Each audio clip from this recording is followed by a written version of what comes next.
Okay, guys. Well, I said I'd like to thank everybody here for participating in another one of these podcasts to bring some more of the technical information to the viewers and listeners. I want to thank Mike Conry, the current president of the NBRSA. We've got Scott Haywood here. He's one that puts on all of the matches out in the Midland Gun Club out there, and he's also hosting the Buffalo Shoot, which is going to be a world qualifying match. We'll let him talk about it now or a little bit later towards the end of the podcast. And then I've got my good friend and shooting buddy that's going to ask questions from a shooter standpoint, Kevin Love. So anyway, thank you guys for being here. Mhm. Let's start with either Mike or Scott. Uh, and I said almost every question I've got when I get new phone calls here since we've been at the Tack Driver has been about the Tack Driver, and Yeah. they're asking a lot of questions about what we did in preparation for it. What was the competition like?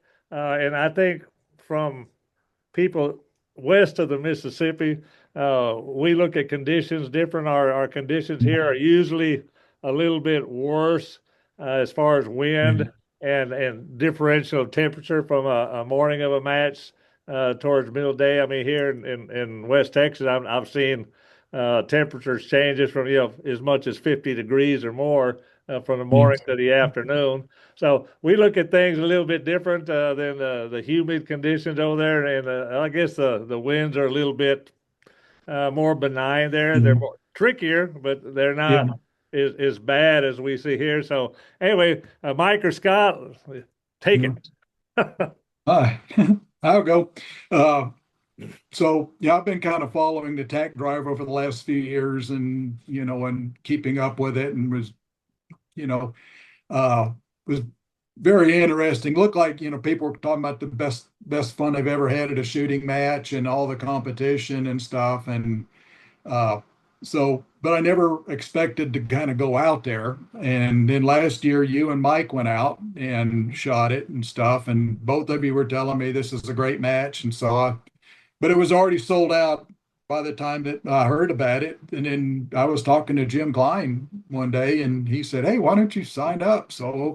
Well, I thought it was sold out. And he said, "Well, we got a waiting list. I'll stick you on it. Send me an application so I'll have you." A few weeks later, he calls and said, "Hey, you're in. Send me some money." And all right. So I started getting with you guys on what all I need to do. Because I basically shoot light varmint, sporter rifles here, short range bench rest, and it's Midland, Lubbock, used to be Seymour, New Brunswick, uh, Raton, Albuquerque, Phoenix, and stuff, all Western ranges.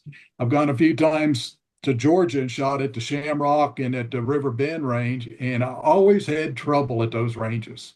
And do you You think know, that's just because of the way we tune here as opposed to I, the way they tune in the East? yeah, and stuff. I mean, I was terrified because we tune a gun to shoot in the wind and we focus on, trying to get a good ag and stuff. But man, some of these guys are shooting these zeros and the flags are just dead. And I can't, my guns won't shoot zeros like that. So I don't know, maybe I was in my mind or whatever, but so talking with you guys about what are y'all doing?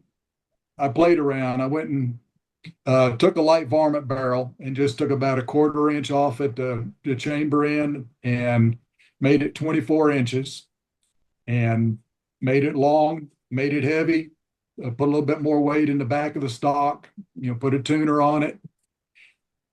You guys are talking a whole lot about sight picture. And so I was kind of worried about it because all I've got are the Night Force 42 fixed powers. So, I got a hold of a 15 by 55 and, got it set up on the gun. And Mike, he got a variable as well. Um, we went out to our range is normally a 100, 200-yard range, but there's a few benches you can shoot at 300. And so we were going out with Freddie Halsam, one of the F-class guys in Midland, and going out to the range with him. And we were practicing at 300 yards. And we did a couple of times. We shot our guns at 300, just trying to figure out, what's this wind worth? Had flags out and everything, but you know, otherwise it was, just, I think I was up to close to 12 pounds with it, Scarborough stock, the Night Force scope added about 7.5 ounces of weight to it. And then whatever the barrel was, 6 pound barrel. So it made it kind of it could have still been a heavy varmint shoot in a match like that with it, but velocity was a little bit higher with it and was looking real good. And then I think it was the last time we went and practiced at 300. I had another gun I was shooting with a Night Force 42, and at 300 it was shooting better. So, is that the one you took? Yeah, well, I was going to take them both. So I go and I swap scopes and zeroed them back in, and then we go east. And had a friend, Joe Bogard, that he let Mike and I go out to Riverbend a couple days before the Tack Driver, and I just wanted to kind of tune the gun at the east, the lower altitude, cooler weather, and shot, and then still the lighter gun seemed to shoot better, and so that's what I was, going to go with. Just basically was a light varmint, 21.5 inch barrel. Just like mine. Yeah, I mean, and there's a lot of guys shooting that, Mike's, but then when we got to the Tack Driver, we were practicing that Friday, and it was a bad day to practice. Yeah, for that was that. nothing telling you anything Yeah. that day. Yeah, you guys shot in the morning, right, at the fun match. Yeah. And then in the evening, after we got flags up there, and now the heavy gun looks better. So I decided I was going to go with it after all, but it had the 42 power scope, and I knew, it was tough to get on a bench with all the people trying to get on. So I knew that I couldn't swap scopes and get back on paper. So I just decided to go with it. And so I shot the fixed power scope, and it worked. Yeah. And what about you, Mike? So it sounds like after your first experience at the Tack Driver, you can tell me I'm wrong, but it sounds like you got to play the Helen Keller match year before last, where we just shooting out there, no telling where our shots were at, and sound like you came back, and between you and Scott, you are building kind of like a hybrid gun, cross between a long range gun and a bench gun, with the variable power scopes on it and like a intermediate weight. Well, what I shot at the Tack Driver was the rifle I leaned on at the World Championships. The only thing I did difference, I put that 15 by 55 on it. That's the only real change I made. Now I had another gun that looked good in Midland at 300 yards, and I brought it. However, I didn't shoot it. Hit a Night Force 42, and I guess the reason I went with the one at the Worlds is because it treated me well in St. Louis, and it looked like it was trying to shoot, even though conditions were. See, we were able to shoot a little bit Thursday afternoon and then Friday, but it was hard to find conditions you could tune in. You couldn't shoot 4 shots and get them to go together. You could shoot 3, but you couldn't shoot 4. Are you talking about South Carolina or Missouri? No, I'm in South Carolina. Okay. Yeah, and so the gun that I shot at the Worlds looked like it'd shoot good enough to use, so I just decided to use it. That's what I did, but it was a 10.5 pound sporter. It's probably 10 3/4 pounds since it had that 15 by 55 on it. Yeah. So, it's a little weight heavier, limit's but 22 pounds, same as an F class gun, so you got plenty of room. Yeah. Good. Let me ask you a question just from an optic standpoint. Do y'all feel that the variable power scopes hold point of aim as good as the fixed power scopes, or did y'all see any difference whatsoever?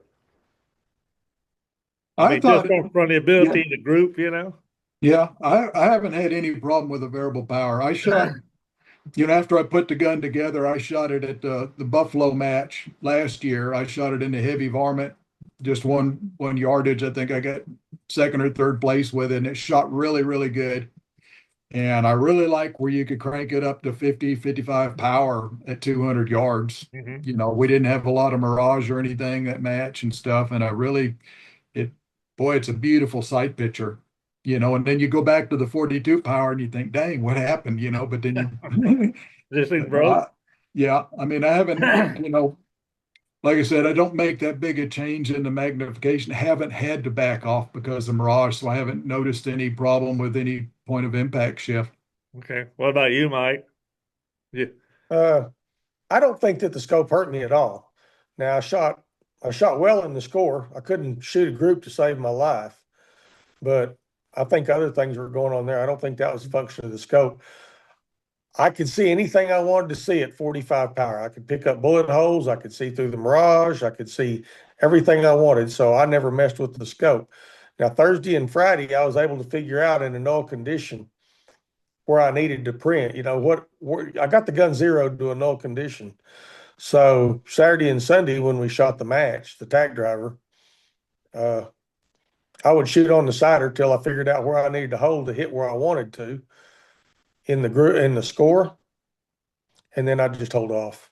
Yeah. So for our viewers and listeners, when you say known condition, can you explain that to them, please?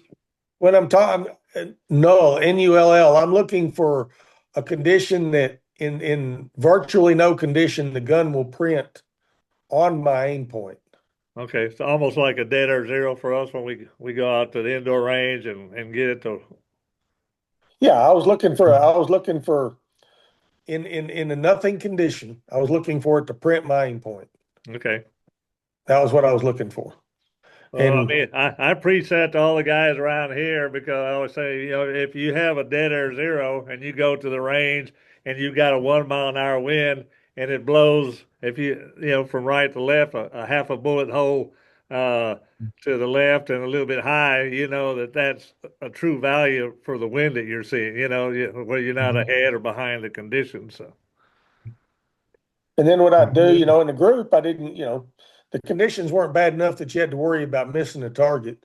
So I would just shoot my groups and let it print where it would. In the score, I would go down on the little cider bull and I'd shoot on it until I would wait for the condition to come that I thought I was wanting to shoot. And I was pretty good about that at this match. And I would shoot until I had the zero for that. And of course, it would go away.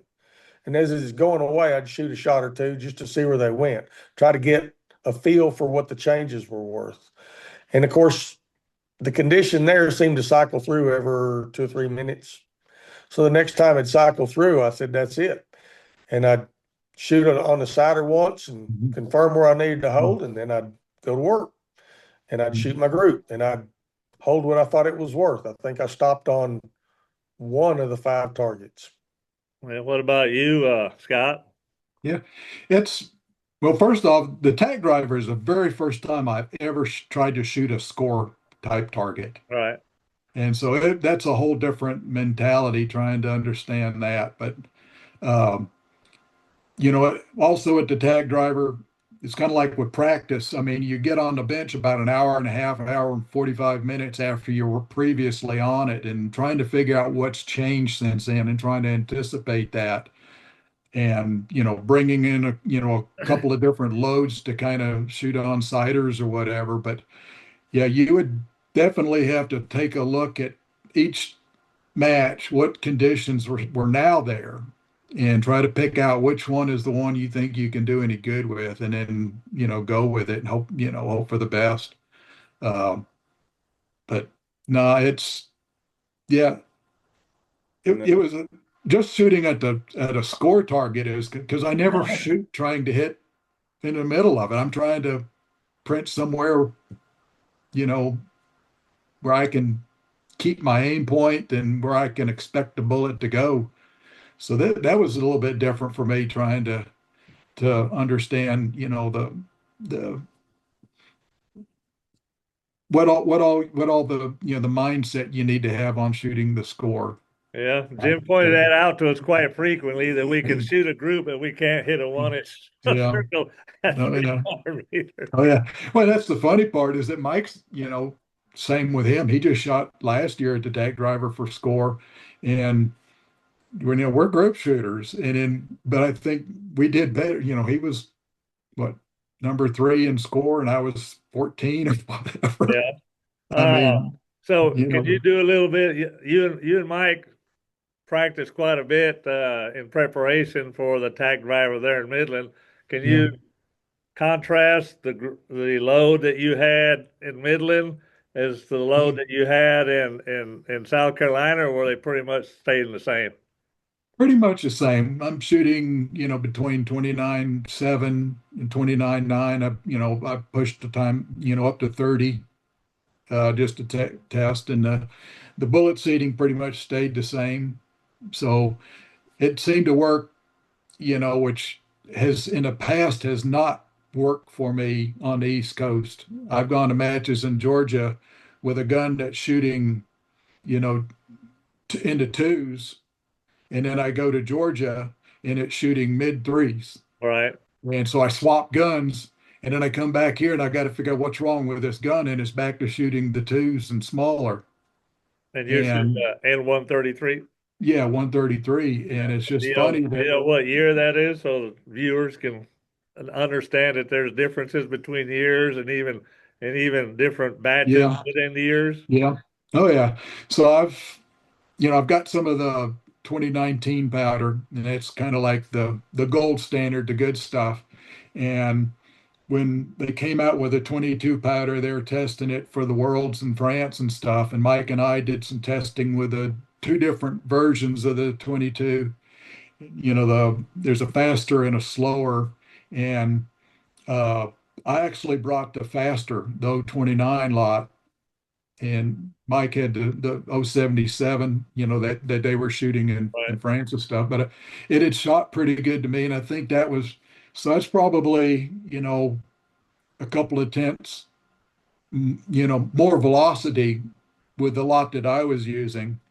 Um, so so probably in relation to 19, I was shooting a pretty hot load, probably like a 30 or 30.1 grain load Yeah. with that lot of that 020, 2022. I got some at 23. I haven't tested it yet. I'm going to stick with this 22, but I've got several jugs of each Yeah, to well, get tested. I'm doing the same. I got some of the 2024 and Yeah, I haven't even opened it to try it yeah, yet. What about you, yeah. Mike?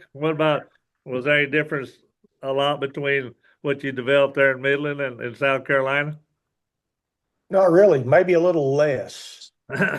In Midland, I was shooting 29.8, 29.9, occasionally 30 out of that gun, and that's where it wanted to shoot. Back there, 29.7, 29.8 seemed like where it wanted to shoot. Yeah. That was the difference. I was shooting a 2019 lot. He Okay. is So right about that means all three of us were shooting 2019. I was shooting 2019, That's and what I was shooting as well. Yeah. and yeah, I'm gonna have to get used to something else because I'm gonna run out of that for too long. Yeah. I've got enough maybe one more Yeah. year and that's it. Huh.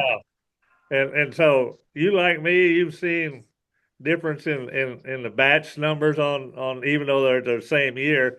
When you say 2019 and Scott says it and I say it, uh, in that particular year there could have been I think two or three batches of the 2019 if I remember correctly, and I picked the one that would give me the best loading density, and if I wanted to, the highest velocities. And when you talk to those guys at East and you hear Jack Neer and these other guys talk, Campbell and Pinehart, they're always talking up there about warp speed. And so and so I was shooting on that higher end, around 3575 to 3600, and you guys were on that lower register. Any particular reason you think it's your bullets or what? For me, I think it's the bullet I shoot. The bullet I shoot doesn't like to be driven real hard. There's days that you can drive it hard and do well with it, but most days, by the time you get to the end of the day, you're going to wish you hadn't done it. Yeah. I live between 29.6, 29.9, right in there. That's kind of where I live. And do you And know what velocity that is? 29.7 out of a sporter barrel will give you about 34.20. Yeah. Like I said, I had a 24-inch barrel, so I'm pushing up there around that, 3,400. I was moving the bullet. I probably got another, 75 feet per second out of that longer barrel. Yeah. And you know what But ogive bullet you're shooting? You know, right now yeah, the go-to ogive is uh 7.5, 10 10. and a half, you know.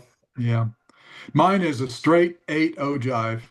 Um, it's a George Ulrich die. I had a dual radius Yeah. and I played with it, but it didn't have the bearing surface I wanted. And I was talking to him about what I could do, and he just said, "I'm going to send you another die. You play with it. You send me back the one you don't want." And I kept the 8 ogive, and it's been an honest bullet. It's got a lot of bearing surface. It just seems I can keep it in tune longer, like at the Tack Driver, 2 days. And we had pretty good temperature swings, and it really helped. While the dual radius I had, the 710 radius, it was just one day, you'd win a small group, you'd win a yardage, and in the next yardage, you're not even on the first page. It just Right. went out of tune and stuff. But I never have been able to push my bullet hard Yeah. with that. I don't know. It just doesn't like to, you What know, about you, Mike? What radius is your bullet? The one I primarily shoot is a 710. Yeah. Guy's probably 25 years old. It was whenever they very first started getting big on double radius dies. And I've been shooting it a long time. And where'd your Mhm. die come from?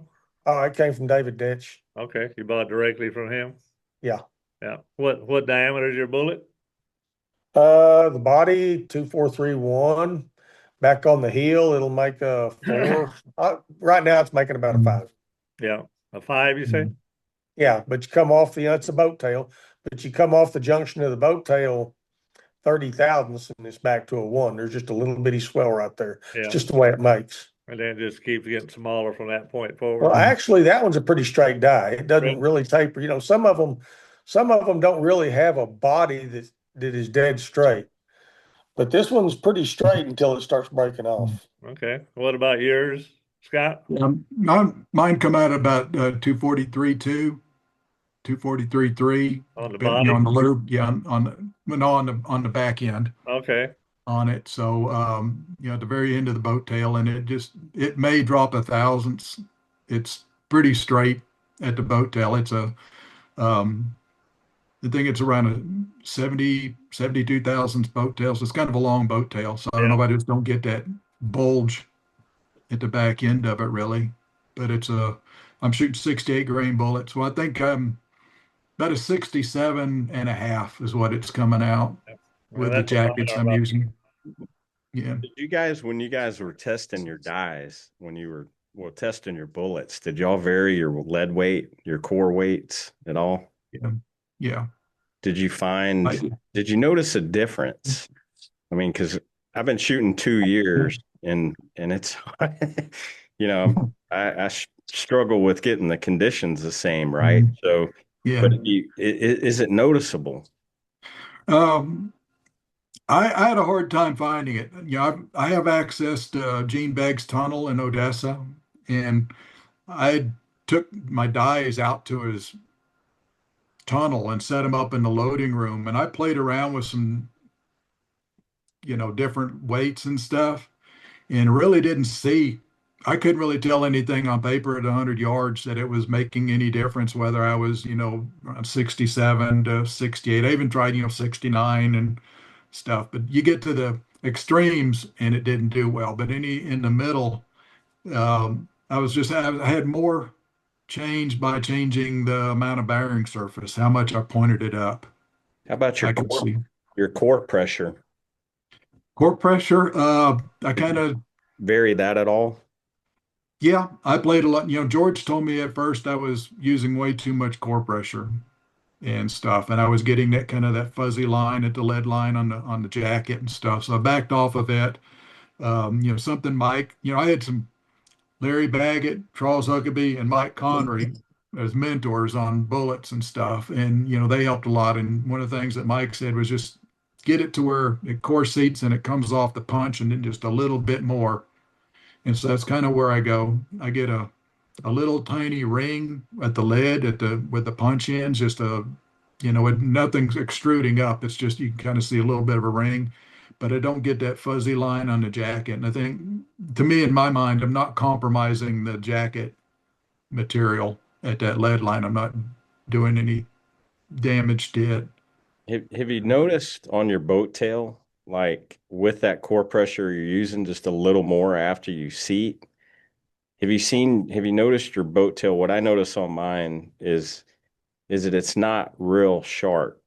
Yeah. And if I go, if I get that boat tail on the bottom real sharp, uh, then it looks like a real thin bleed by. And so, and I probably got some other problems going on, but what Yeah. George told me was just, he said your point up punch, when you point up, will finish off that boat tail. Yeah. Is that kind of That's what you that's guys notice? that's my philosophy. Okay. Don't try to make the boat tail on you're just seating the core. You're just getting that good bond to the core to the jacket and getting it in place.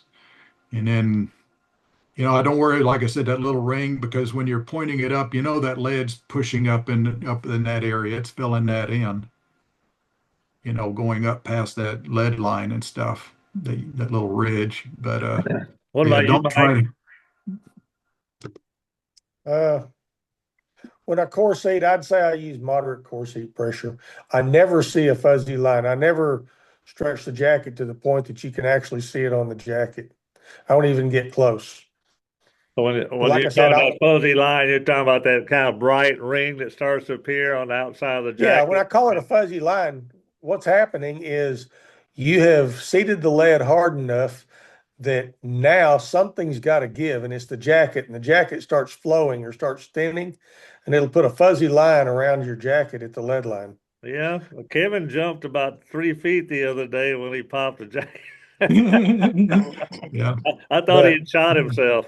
yeah, I have a lot of mistakes to make left. yeah. Yeah. Oh yeah. I got to repeat a bunch and then I got so Yeah. many ones to make, but new ones. But Mike, did you notice a difference when you were varying your core pressure, or I'm sorry, your core weight? Did you try that or did you just stay at whatever made you I've tried succeed? shooting 66s and 67s, and they shoot okay. They may actually shoot on that particular bullet. They may actually shoot a little better at 100, but the 68's always shot better at 200, and I always figured that's where the matches got won, so that's what I make. Yeah, gotcha. And so with your core pressure, are you noticing a not a blurry, but not real sharp, clean lines on your boat tail? And then Uh, when and it it never finishes. fills out like it finishes, okay? But it does fill it out, Okay. Does okay? it? Like I said, it's not sharp and clean and crisp, but it's filled out. In other words, I seat the lead to the point that, like I said, when it comes off the punch, the punch, if it's a properly sized punch, is actually just a touch of interference because the jacket grows a little bit whenever you core seat it. So you Mhm. got to compensate for that. So you got to seat it hard enough that you grow the jacket to the point that it'll turn loose and stay in the die. And at that point, you've pretty much filled the jacket. You've got it core seated enough to fill the die, the jacket, the die.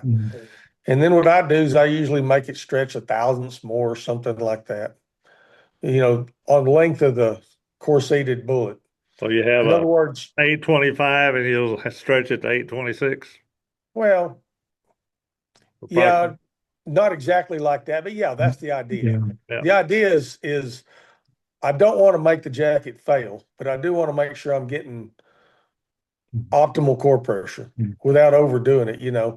Yeah. If you're using too small of a punch, then you get a whole bunch of bleed by. If you're using too big of a punch, then it'll scrape it or you don't get any at all. And I don't think that's good. A little bit of bleed by don't hurt you as long as it's consistent all the way around the inside, because it's like Scott said, when you point them up, it tends to roll it into it. Now, if you got a bunch on one side, maybe that isn't good, but yeah, you don't want that. Maybe you ought to look at what kind of a punch you're using at that point, what size. Do you want any particular diameter of your seated core in relation to your finished bullet? Let's just say that your bullet's 243. Do you want to seat it to 249 2.5, 2.42.7? Uh, Or you the not core even seat know? die I'm using back at the base, it'll be 2.428. At the lead line, it'll be 2.429. So the bullet does grow a little bit when I point it up. Yeah. And what about you, Scott? Yeah, mine, I try to make it parallel through that where the core is in the jacket. Make Yeah. sure that there is one of the things. And mine's about 243. Try to get right in that area with it. Uh, works good. You know, And uh, after you let that, and most people don't understand it. Most of us, when we seat cores, we have a rest period before we point them up. Uh, how much do they shrink in that during that rest period before you point them up? I've I've checked and mine really haven't changed any size. I don't see any difference in mine Yeah. and stuff. So I do usually I let them rest because I'm tired of working that press all afternoon or something. Got just let the It's arm me, rest. it's me that's resting, not you What know. about you, Mike? Well, I usually let them rest, but sometimes I wonder about, whether it really makes that much difference. There's another shooter. He's a Hall of Fame shooter. He asked me about resting bullets, and I just said, I don't know. A few weeks ago, I didn't have any bullets to shoot in Lubbock, so I had to make a couple of hundred. So I made a couple of hundred right quick, and I didn't let them rest. So I just made them. I took them up there and shot them. He said, "How'd they shoot?" I said, "A 1-2 gun. I guess they were okay." Yeah. So, does it mean anything? Might. All I know is it doesn't hurt to let them rest. Yeah. Yeah. So Scott, to clarify, your seated core is at about a tenth less than what your finished bullet ends Yeah. up. Yeah. Okay. Yeah, it's just I remember reading a long time ago about, trying to make it parallel, so I've got to put a micrometer and kind of my QA, QC is, check constantly and see where I'm at on, I make bullets in the garage and I have to kind of pay attention to the temperature, what time of year and stuff with it. But, so I have to do a lot of measuring and make sure they're coming out right or do something different. But, you know, I think for me, the biggest change in making a quality bullet is the boat tail punch. I mean, that's the thing that is really the big jump in me from making a mediocre bullet to a bullet that you can go to a match and perform well with is that boat tail punch. And, So, and when you say that, could you explain to Kevin and the people who are listening what hey, you mean by the boat tail punch? okay. Centric. So yeah. Well, the boat tail punch has to match your core seat die, that angle and that length. And I didn't think anything of it. George made me a bunch of punches when I got my dies, and um, one of my buddies, Larry Baggett, passed away, a few years ago, and we were up in Lubbock, and I stayed with him during the match, and we were, you know, messing around after the afternoon, had dinner, and we went back in his shop and we were making bullets. Dennis Martin was there, and Dennis had a bunch of punches, and Larry started indexing them into his lathe. And then he started measuring, and he'd measure and he'd write it down, measure, write it down. He said, "Here, Dennis, this is the punch to use." And I said, "What are you doing?" He said, "Well, this one is straight." And I said, "Well, what does that do?" And he said, "Well, it's like the crown of the bullet. If the back end, the bullet is not, boat tail is not straight, your bullet is not concentric. It's like having a crown that's bad." Right. And so he got me thinking about it and looking into that. And I got a bullet spinner and I started measuring, trying to get that run out down to like 2/10 or less. And punches matter. I mean, you can have a punch and you measure it and you may have like, 4 or 5 tenths run out. Then you can turn that punch 180 degrees and do it again. And then, it may change. Something's wrong with that punch. You've got to make sure it's in the right place all the time. But Mike sold me a punch a few years ago that, I mean, they just make straight bullets. I Mhm. mean, there's, tenth, maybe 2/10 on a bad day on run out, but it's the punch. And, I protect it like one of my rifles. I mean, it's important to have a punch like that. It's like a Hummer punch. Yeah. Where But did where did you get your bullet spin from? What kind of bullet spinner do you have? It's a B square. They don't make them anymore. It's kind of the color of the pumpkin, that anodized aluminum, and I've got a 1/10 dial indicator in it, and it has the little pins. One of them captures the boat tail, the other captures the bullet tip, and you can lock it in place. And with your fingers, you roll the bullet around, and you just watch the indicator, see where it's going at. Here in a little bit, if we take a break, I can run, go grab it or something, and kind of show you. But there's been one sitting right in front of his press all this time. He's never even okay. paid attention to it. Yeah, no, yeah. Well, he can show you it. To me, that's one of the QA/QC things. If if your bullets are 5 or 8 tenths out of round, I might be all right at 100 yards, but you get out farther than that. What's that bullet doing going through the air? Is it making loops or what? Is it how much yaw? And Making those Mike, funny. how do you QC your bullets when you're done besides shooting them down range? Everybody asks me, do I spin my bullets? I always say, yeah, all the way to the target. That's just me being. I look at them for concentricity. I do, because if you have a punch that's not concentric, it's nice to find it before you make a bunch. But I'm more How do you interested in check yours? How do you check your punches? It's got I don't check the punch. I check the bullet the punch makes. Okay. So what do you use, Mike? It's a little concentricity gauge. It's one that a friend of mine owns. I just stick them in it and see how they run out. And if it's under 2/10, I usually don't get real excited about it. But boat tail punches, if you're careful, will last you for, just like Scott said, they'll last you for years. You get one that works and you want to take care of it. You got it right when you start shooting a disproportionate number of little groups. I don't mean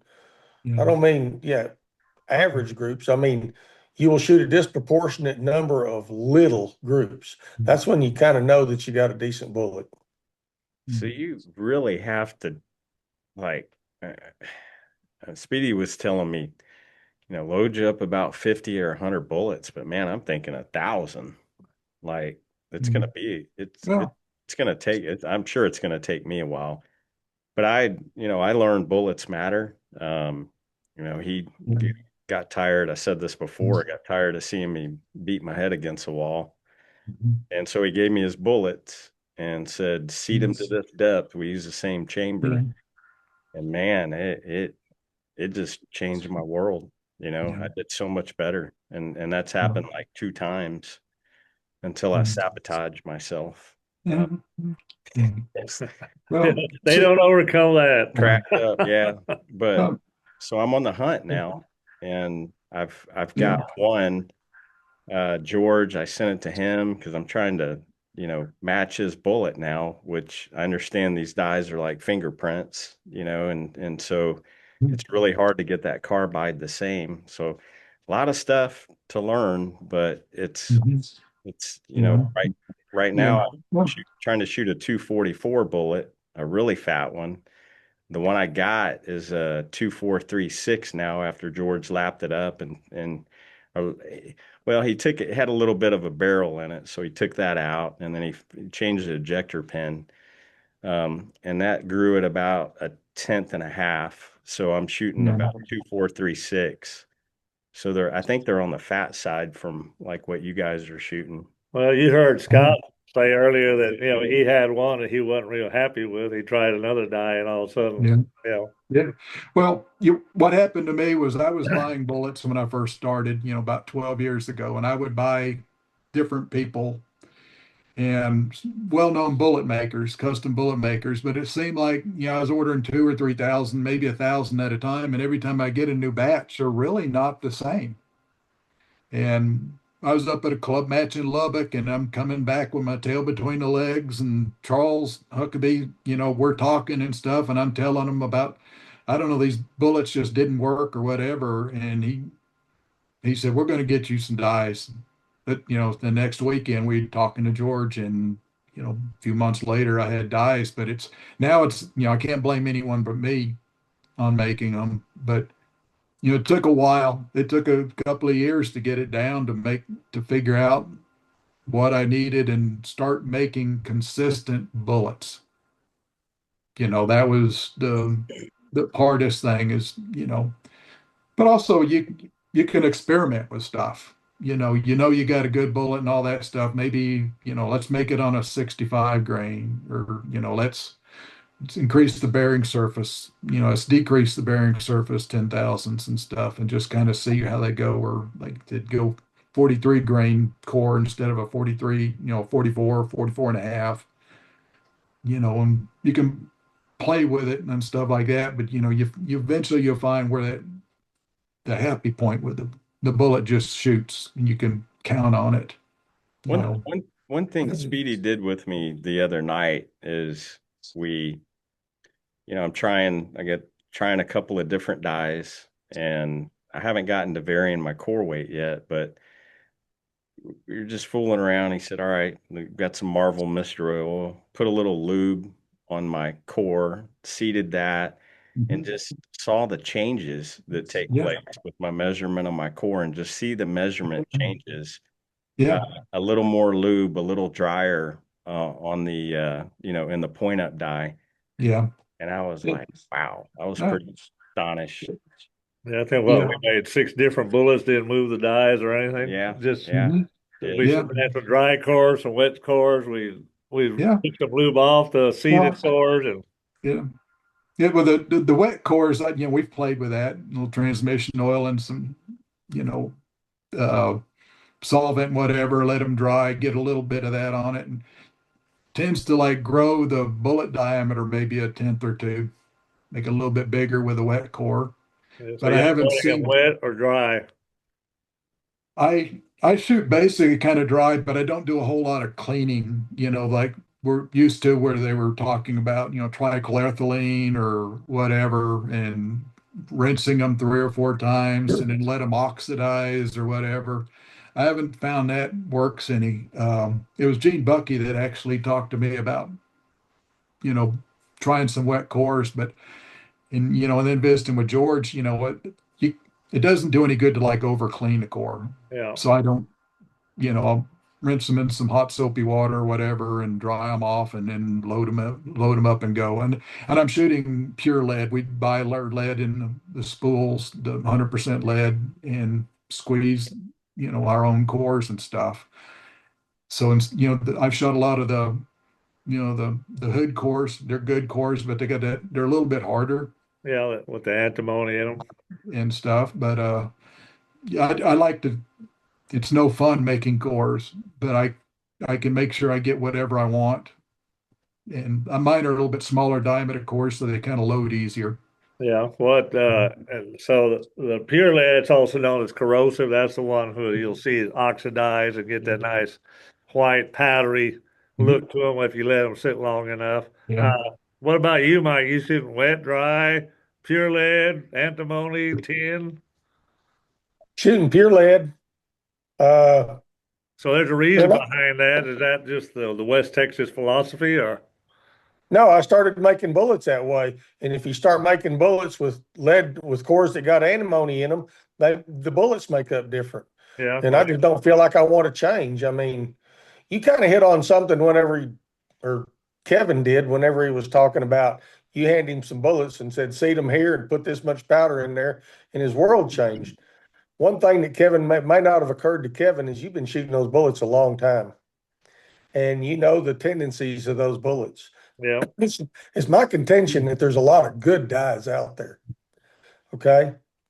You just got to figure out how to make the bullet you want out of that dye. And then you need to learn to shoot that bullet. And you need to know what it looks like when it's out of tune, it's coming into tune. You also need to know what it looks like when it's going out of tune, and kind of learn what to do with that particular bullet on that particular day. And the only way you're going to learn that is table time. Well, there's something else that I learned is we all using different chambers. And when I was shooting, I had a Hendrickson 4-grain Reamer, a 265 neck 4-grain and it had a 60 thousandths free bore. Yeah, for flat base bullets. Yeah, well, I would try to with my, like I said, I had that other die, that 710. I was trying to, I couldn't make a 65 grain 65 grain bullet. You could use it because it was only maybe 100 thousandths inside the neck, and you could bend it and pull the bullets out and stuff. It wasn't long enough. So, since then I've gone to, I shortened it to a 40 thousandths lead, and then now I'm shooting a 268 neck, but just, somebody else is shooting a bullet. It may shoot great in their chamber if they've got a bore rider or whatever, free bore or something. But if you've got a different chamber, that bullet may not be what your gun likes. You know, may have to try a different shape, Speaking of different. reamers, what do you shoot, Mike? Are you just shooting a standard reamer, or I mean, the bore rider is been talked about quite a bit to me here in this last year. So you can ask Kevin. We've had a bunch of inquiries about it. I Mhm. know that Wayne Campbell shoots it. Tony had shot it. Uh, what are your thoughts on reamers as far as setting these guns up? Have you ever used a bore rider? Never. I've got a Hendrickson Reamer. It's 268 neck, 40 thousandths free bore, degree and a half lead, and I've just learned how to shoot it. Yeah, And I've thought about all the other ones. And yeah, I've been beat by people that shoot bore riders, but next week sometimes I beat them. yeah. And in other words, if everybody starts beating me with bore rider reamers, I'm probably going to switch. But till then, I understand what I'm doing right now, or at least I think I do. Sometimes I look like I do. And I'm going to continue doing that until I see that I'm going to have to do something to stay competitive. Yeah. What about you, Scott? Any bore riders and your Uh, play time no, at all? no, I've just played with the two different reamers. I wore out the 4 grain, got it, so I moved up to 68. I got Charles Huckabee had a spare reamer that, he shot well with and similar to Mike's reamer. So, I got that from him and do it. But, um, you know, part of that is finding touch. I think how your bullet matches up to your rifling and being able to find that touch point. Does a bore rider, how much does that change? Is it that noticeable? I really haven't played with it, but like, Mike said, I've got it working and doing well for me.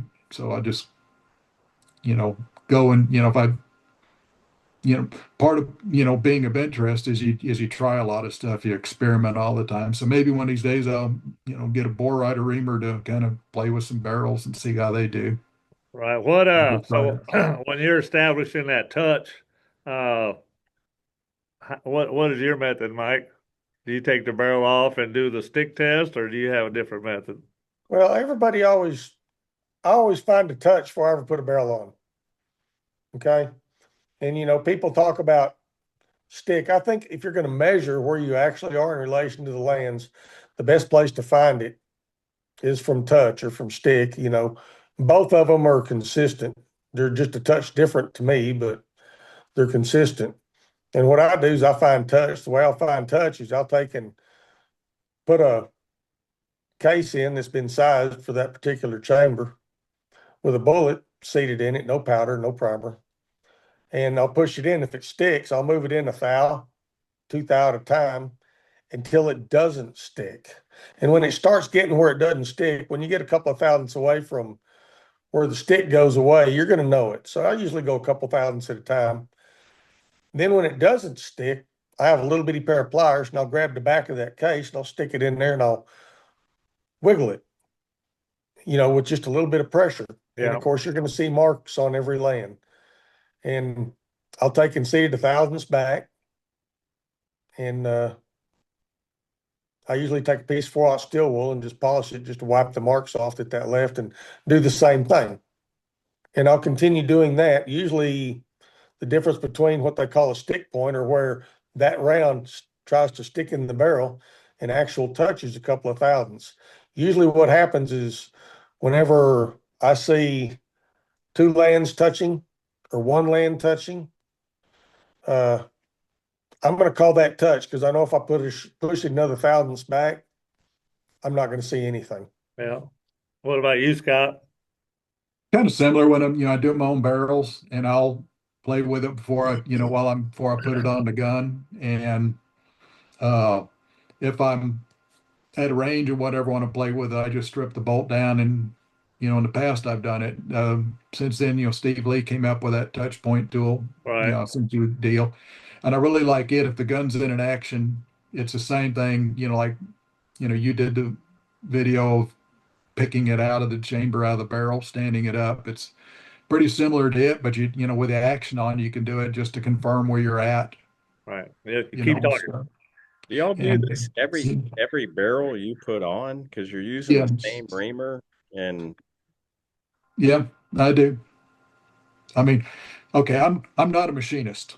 I'm a oil field mechanic. I'm not like, Mike and Speedy. You guys are within a tenth of a thousandth. Yeah, that's the dual. Describe that, Scott. Yeah. Okay, so it's got that long handle on it, and it's like a shell holder at the base that'll hold your shell. And so you can even lay the gun down, you can hold it horizontal, go into the bore, you can stand the gun on its barrel and push that bullet down into the lands, put the case all the way so the shoulder's up against the shoulder in the chamber. And when you go to pick it up, if it has any resistance at all, that bullet is in that rifling. And so you just take and then seat it in a thousandths or two and try it again and try it again until you get to the point that you drop it in and it comes up with just like a case without a bullet in it. It feels the same as that. You're no longer touching. You've pulled out. So then, you know that touch is going to be like a thousandths, 2 thousandths from however far you moved it on the last time. It's going to be in between those points. And I'll write that down, and I do a barrel. This is where this is at. I put it in the book that goes with that gun and all the data. And so I know, I measure ogive to base of the case so that, I'm at the range, I can double check. It's supposed to be at such and such length as touch. And I want to go in, I shot 3 thousandths in with these bullets or whatever. And This tool works pretty good. I mean, especially, most of us guys are lazy, and a lot of guys won't do the stick test because they don't want to take the 5 minutes to yeah, take their barrel off and do the yeah, test and put it back on. So, I mean, this thing works yeah, really good. That's why I keep it yeah, here yeah, by the whiteboard here in the shop when we're having yeah, class. We can yeah, introduce some of the guys who want to become gunsmiths yeah, so that they yeah. can explain to their customers a different Oh method yeah. of. Oh yeah. It's a great tool. I mean, when you're using the strip down bolt, there's a certain amount of feel because you've got so much leverage. I Right, mean, especially if and you got an ejector in it.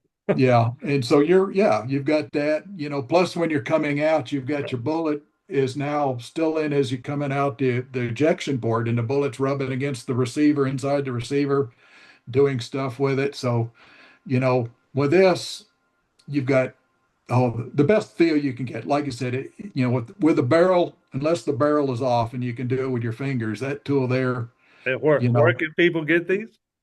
PMA tool PMA. sells those. And Yeah, what do you I call it? mean, a touch point tool. Okay. Yeah, Steve Lee, big shooter back in the East, lives in Alabama. He was the one that, you know, started building those, making them, and Pat picked them up, and he makes them in the bench rest, the BR cases, makes it in the WSM, the Magnum bolt face, and he makes them in the PPC, and he makes them in the 223 case as well. So Okay. you can I get mean, different ones. it's universal across Yeah. Oh different yeah. disciplines of anybody Yeah. that's got a chamber wants to establish Yeah. their Yeah. stick There's point. That's the easy way yeah. to do it. One Oh thing that yeah. I've noticed when it's establishing that stick point, I think with the podcast that we gave about the Tack Driver with Ben Brubaker and Mhm. Dick Powers. Uh, I've been conducting tests for about the last 2 years. Brian Zolikoff talks about a lot of things, Yeah. uh, primer seating depth and all. So I've been testing all these things. If it sounds plausible, I'm going to test it. Yeah. And one of the things that I was checking was that stick method, taking the barrel off and this when it first came out. Well, Yeah. see, if I could get the same numbers, just to make sure that this was valid. And in that, I realized that if you've got, and this is what a lot of bench race shooters take for granted, uh, we don't really take the run out of a loaded round very seriously because, we say we put the bullets in the rifling and that Yeah. straightens it out. And uh, anyway, I found that if I can induce run out in that case, and then my stick point can be as much as 17 thousandths difference because that bullet's canted in there. Even with Mhm. 5 thousandths run out, it can be 17 thousandths difference stick point than one that's running perfectly straight. And I think if you listen to the interview with Cortina and Wayne Campbell when he's talking to Cortina about his bullets, and he starts mentioning his chamber and where that bullet contacts, and he says with a straightened round. And after I heard him say that, Mhm. then I Yeah. realized that he had probably already picked up on that as well. And then in hearing another interview with Jack Neary also mentions that. So Yeah. I think there's something Mhm. that we're missing there when we just start sticking bullets in there, and just because it's no longer touching, it may be no longer Yeah. touching because we've exceeded that point where the run out no longer is interfering with the Yeah. rifling itself. So Yeah. anyway, that's just a little side note. Yeah. So, Well, so go ahead. well, one of the things that, I kind of picked up from Mike and Charles Huckabee was make your own sizer, I mean, bullet seeder using your reamer, and make it straight. Right. And instead of just buying an off-the-shelf PPC, Wilson Cedar. yeah, that's made to whatever. You make it with your The reamer standard big and Sammy specs, yeah, just let that thing and stuff, flop around. yeah. And so, it gives you a lot of confidence that you're making a straight round, it's straight enough. Shouldn't have a whole lot of, because I bought a cartridge meter and stuff and looked at it and, and I was, I can't remember the numbers. It was pretty straight and I haven't even had that thing out of the toolbox in Yeah, 5 years, well, I think probably. if once you've got a cedar, there's no Yeah. real Yeah. reason to change it if you Yeah. know you're making a lot. Well, it's kind of like checking those bullets. If you're not checking them to see, what kind of concentration you're getting out of them, Yeah. and then you can't figure out why they don't shoot.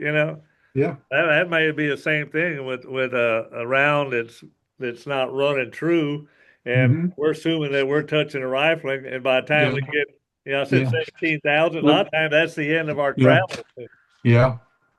So But I had a problem I went to a match in Georgia and I had two different bullets. I did have an 8.5 ogive Ulrich die, and I was making some 8.5s, and I thought maybe these are better at 100 yards, and my others are better at 200 and stuff. And so they definitely have seat different lengths, and so I had two different seating dies set up, one for this bullet, one for the other bullet. And you know what happens when you start introducing variables at the yeah, bench at a match? you So I'm start mixing them shooting. up too. Yeah, I'm shooting this bullet, but I've actually got this one. I'm taking bullets from this box and I got the wrong box and I'm using the wrong seeder. Mhm. And now I'm sitting there like a 20 thousandths jam Yeah, and I can't figure out, I'm shooting these, first time I'm shooting in Georgia with these guys from the East Coast and, I'm from Texas and all that stuff and whatever. And and I'm shooting, like 7/8, 7 to 8 on 200 yards. I mean, these huge groups. And, I'm thinking I'm embarrassed. I came all the way out here to shoot, huge groups. And I realized what I did. And all I did was put the right seater, get the right seating depth. And I shoot the small group of the match, you know, just getting the right. So, seating depth really does make a difference on that. I mean, yeah. Well, I tell getting Kevin that all the bullet. time, got too Yeah. much crap out on the Yeah. bench. Yeah. Learn to check because Yeah. things can move. And if Hmm. I don't Yeah. check Right. and got problems, Yeah. it's something I'm not doing something Yeah. right. I guess I want to first anything a yardage Yeah. and Lubbock. And then the morning and the afternoon, I still had enough of his bullets But I was like, I'm like Cinderella. These things are going to run out. He already told me I wasn't getting any more. Yeah. And so I'm like, man, I need to get mine shooting, So I brought his bullets to shoot my group, but then I brought mine to, play with after I was done shooting my group. I was so excited and like, man, I gotta figure this out, this bullet thing. Yeah. And I mixed up the cedars and yeah, Yeah. that stuff No, no, it's is dumb. yeah. I don't go to a match with two different bullets and stuff like that. I may carry a different powder or something or whatever, but I don't play with, I've settled on my bullet and this is what I'm going to bring. I know it'll work. So, So I've got the next question for you guys. Flags. We've got the best guns, best bullets, good powder, good scopes. It's hard I tell everybody all the time to develop a good load without a set of flags, and most I don't know how many times I get, and you probably heard it too. Well, with this big a bullet, flags don't make any difference. Yeah. My buddy Eric made the comment. He said, well, I told him, he said, what distance is a tack driver? I said, 300 meters. He goes, that's nothing. That's where we get started. Yeah. And then See when where, you go see out where he's, there, it's very yeah. humbling to find out that, oh, Mhm. this is Yeah. not too happy. So, It's, I mean, when if a guy was gonna get into bench press tomorrow and he said Mike or Scott, uh, uh, where should I initially start setting my flags at 100? How many? At 200? How many? I know we all use wind probes. We all use them a little bit different. So I'll let you go, Mike, first. You kind of give the Kevin here. He just got his first gun. He needs to know where to set the flags. I'm not around. I took off that weekend, so he needs to ask somebody. Set him straight. I usually put at 100 yards, I usually shoot 3. I don't mind shooting 4. A lot of people I shoot with, if you get on a rotation, they like to shoot 4. That's fine. I got a simple mind. 3 is about all I can keep track of. I'll put one at 15 yards, and then I'll put another one and 25, 30 yards further out, 45 yards, say. Then I'll put another one at about 75 yards. If I'm going to have wind probes, I'll have a wind probe between the first flag and the second flag. And if I'm going to have 2, I'll have the second wind probe closer to the third flag. In this part of the world where you have prevailing winds, wind probes are worth quite a bit. When you go places where conditions switch a lot, here again, I got a simple mind. They drive me nuts. I usually don't look at them. I put them out there, but I don't look at them. And what do you use a wind probe for? Is it to tell you when to shoot? Or are you looking for an exact angle? I know a lot of guys have the scales, the little dots they're associated with the wind probes when you buy aftermarket ones. I don't think any of us use those things, but they tell you when to start. Sometimes they tell you when the condition comes in. They'll tell you, for me, if it's a prevailing condition across the range, you can get a better read on what's steady and what's not. Yeah. Now, so when laying straight out, that's a not time to shoot. Well, I guess what I'm saying here, if the wind probe's going like this, your condition ain't steady. Yeah. Even if it's laid over, if it stays there, the condition's steady. And as long as you can get them off in that steady condition, you'll shoot better groups. Yeah. Don't be scared to shoot in the wind. Just don't shoot in different wind. Yeah. And what about moving them out to 200 yards? Where do you set 200, I'll put, there again, I'll put out 2 more flags. I'll put one out at about 105 yards, 110 yards, and I'll have another one 145 yards, 150 yards. One thing I'll do when I put them out is I'll look at the range. In West Texas, we don't have trees, so it's not a big deal. But there are ranges that have trees, and in those trees, there'll be holes or areas where there's not trees in the tree line, and that'll allow wind to come through there and more adversely affect the bullet than, say, 10 or 15 yards one way or the other. So, yeah, I'll try to make sure that there's a flag sitting in the middle. As you walk out there, you can feel where it blows. And if I need to vary the flag a little bit to pick up that spot, yeah, I'll put it down there. Do you always set your flags in the same way, or if you got let's just say we have a range where the prevailing condition is typically, left to right, do you stagger your flags off to the left to give you a little bit of breather room in case you want to stop quickly?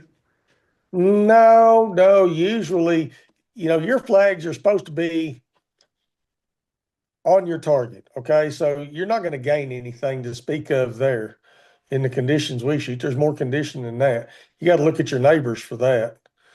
But, it's no, I set them the same. They'll either run straight away from my right eye. I'm left-handed. They'll run straight away from my right eye, or I may stagger them to where they come 6 or 8 inches.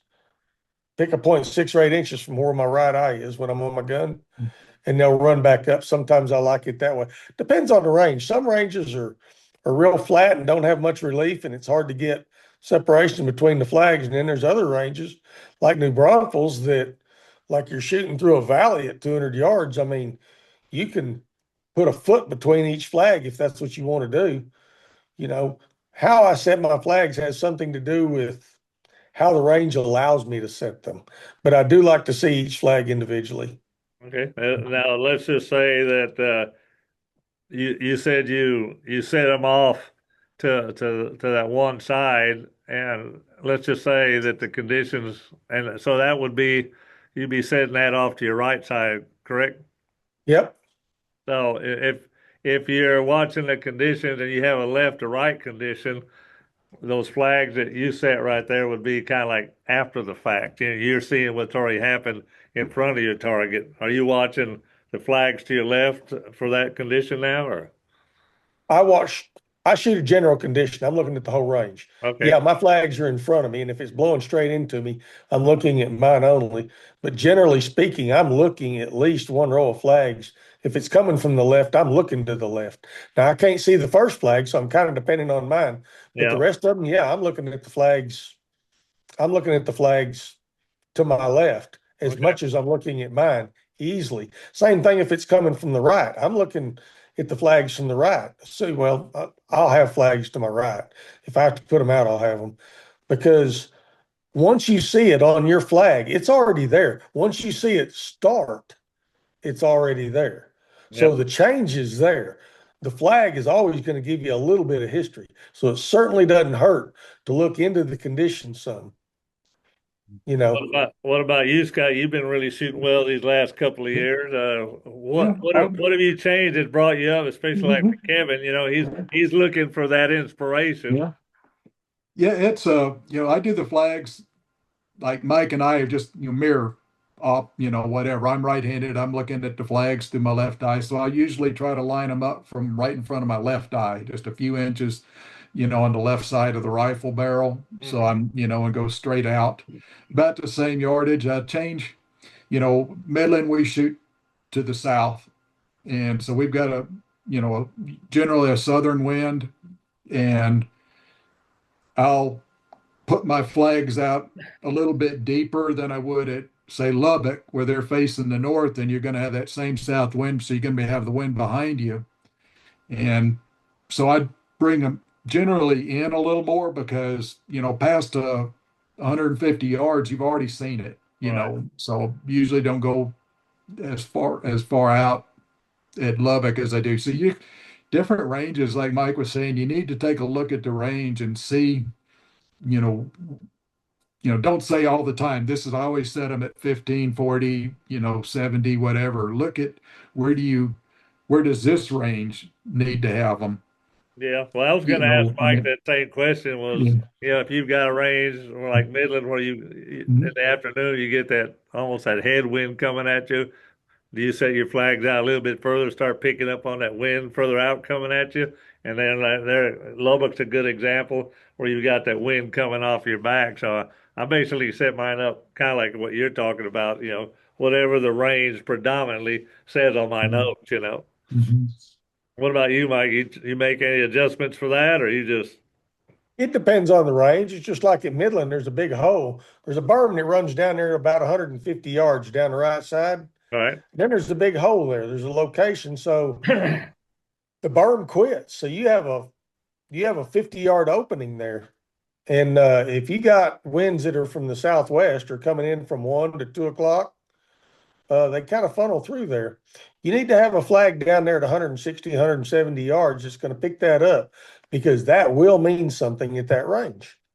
It's just like in New Braunfels before they put that goofy little berm they got over there on the left side up. There was a hole over there. If you didn't put a flag in that hole, you weren't going to win. Yeah.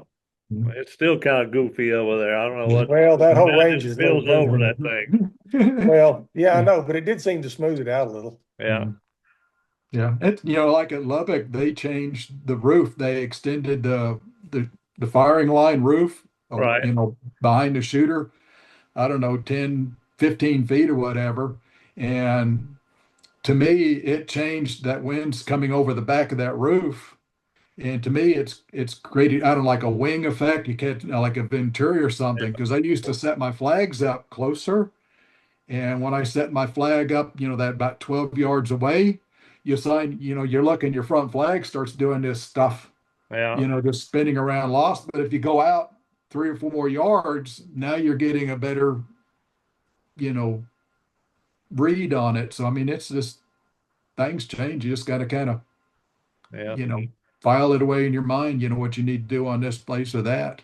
That's how top ball used to be. Gene Bucky, when it spin around like that, he said, just shoot the turbo. If you don't have a gun, it's soon go home, Yeah. Yeah. No, Mike, what'd you do with the Tack Driver with 7 flags? I look at the last 3 in my scope before I pull the trigger, and I look at the first 4 with my eyes. Wow. Yeah, because No, I'm looking at the flag. I'm looking at the flags with my eyes, the ones up front. And when I decide to shoot, I will look through the scope. And if what I'm seeing in the last 3 flags, I can see them. If what I'm seeing doesn't scare me, I pull the trigger. Yeah. And then maybe I'm scared. But but that's the way that I shoot a long ways away. Truthfully, my eyes aren't all that good. I have a hard time picking up flags past 100 yards anyhow. Yeah. I had an interesting at the Tack Driver, because the range drops off, and the last couple of flags are 20, 25 feet up in the air. And I was lucky. I wanted to say, the same style flags to shoot, with daisies and orange tails and stuff. And I asked, put me on a flag rotation like that. So I was on, Wayne Gamble's flag rotation, his flags, and he didn't have the guy wires. And so I'm out there, when we're setting flags, kind of helping, and I'm looking at these other guys, and they got these big guy wires set up to hold it up. And I said, we don't need them. And he said, no, you're going to like it because you like probes. He said, this is going to be up in the air, and if it's over here, it's like a probe. Look, pay attention to that. And I'm filing this away. Okay, so when you think about whatever the flag's showing, plus where is it at against the target, against the back, and it does mean something. Yeah.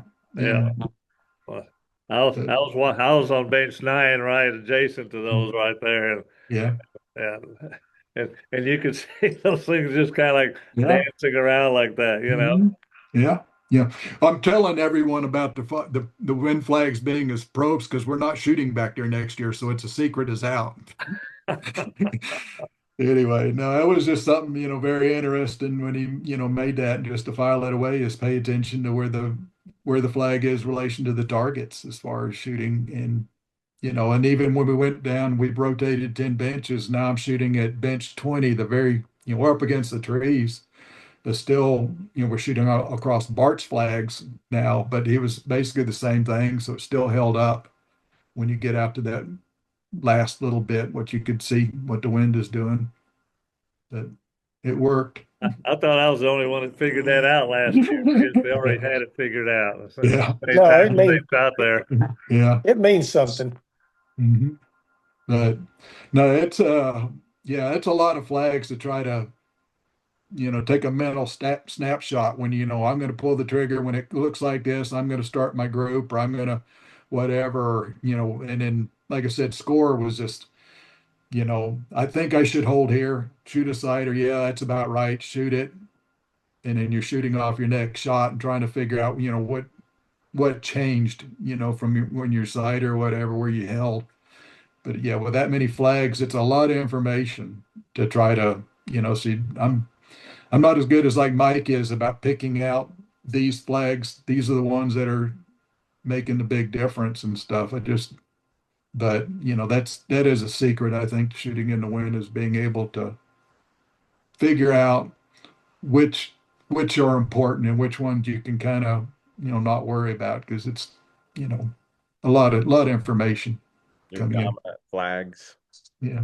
Yeah. And if they lie, you shoot the probe or something, shoot a A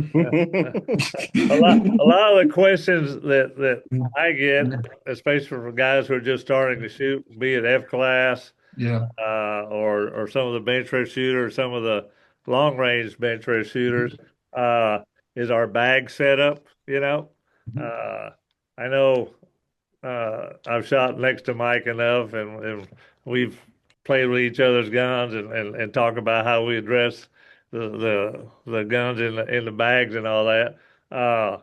Would you like to kind of go through your method again, Mike? We had a lot of good response on that one podcast that we did when you went over your bags. And I think some of the people would like to hear that again. And I'll ask Scott, who's been shooting real well, how he sets his bags up.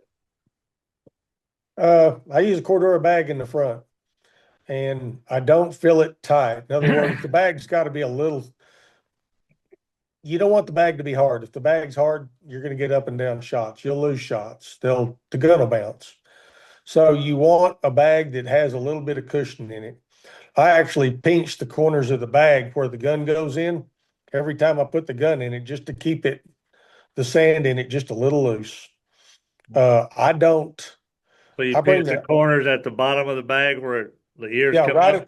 Right wherever the edges of the gun rides. I'll just kind of pinch it. And all it does is just loosen the sand up a little bit. So if it's have a tendency to pack, then it'll just soften it a little. I move the ears in until the gun will not move back and forth with a decent amount of pressure, but I don't use the bag to hold the ears. A lot of people squeeze the ears with the front bag. I'm not one of them. My rear bag doesn't ride all the way in the bottom, but it rides pretty close. I pin the gun. Some folks might say aggressively. When I pull the trigger, the gun will jump right back up in the stock. Yeah. Into the stock. Explain what you mean by pinning. Pinning means that there's a stop on your front rest, and you're physically pushing the gun into that stop with your shoulder when you shoot. There's basically 3 different ways to handle that. One of them is to hold the gun against the stop with your shoulder. Another one is to shoot. Some folks might call it semi-free, where you can just kind of feel the gun brushing against your shirt, but you're not actually putting pressure per se on it. And then there's other ones like Ed Adams that he's half-inch off the gun. The gun is literally free recoil. When he shoots it, the gun comes back and hits him. And all 3 ways work. It's just what works best for you. Generally speaking, you can shoot littler groups, shooting totally free with a good bag setup. But it's my contention that I shoot better ags when I pin the gun. You also don't have as much recoil from that. You get back on the target a little bit quicker, in my opinion. Yeah, you can get back on the target quicker. You don't upset the gun as much. It takes, it's a lot of times when I'm shooting, if my bags are set up right and everything's working right, at 200 yards, I'll shoot the gun, reload, push it up, and I won't be a half a line off or a quarter of an inch off. I mean, it's there. Yeah. So with a good bag setup.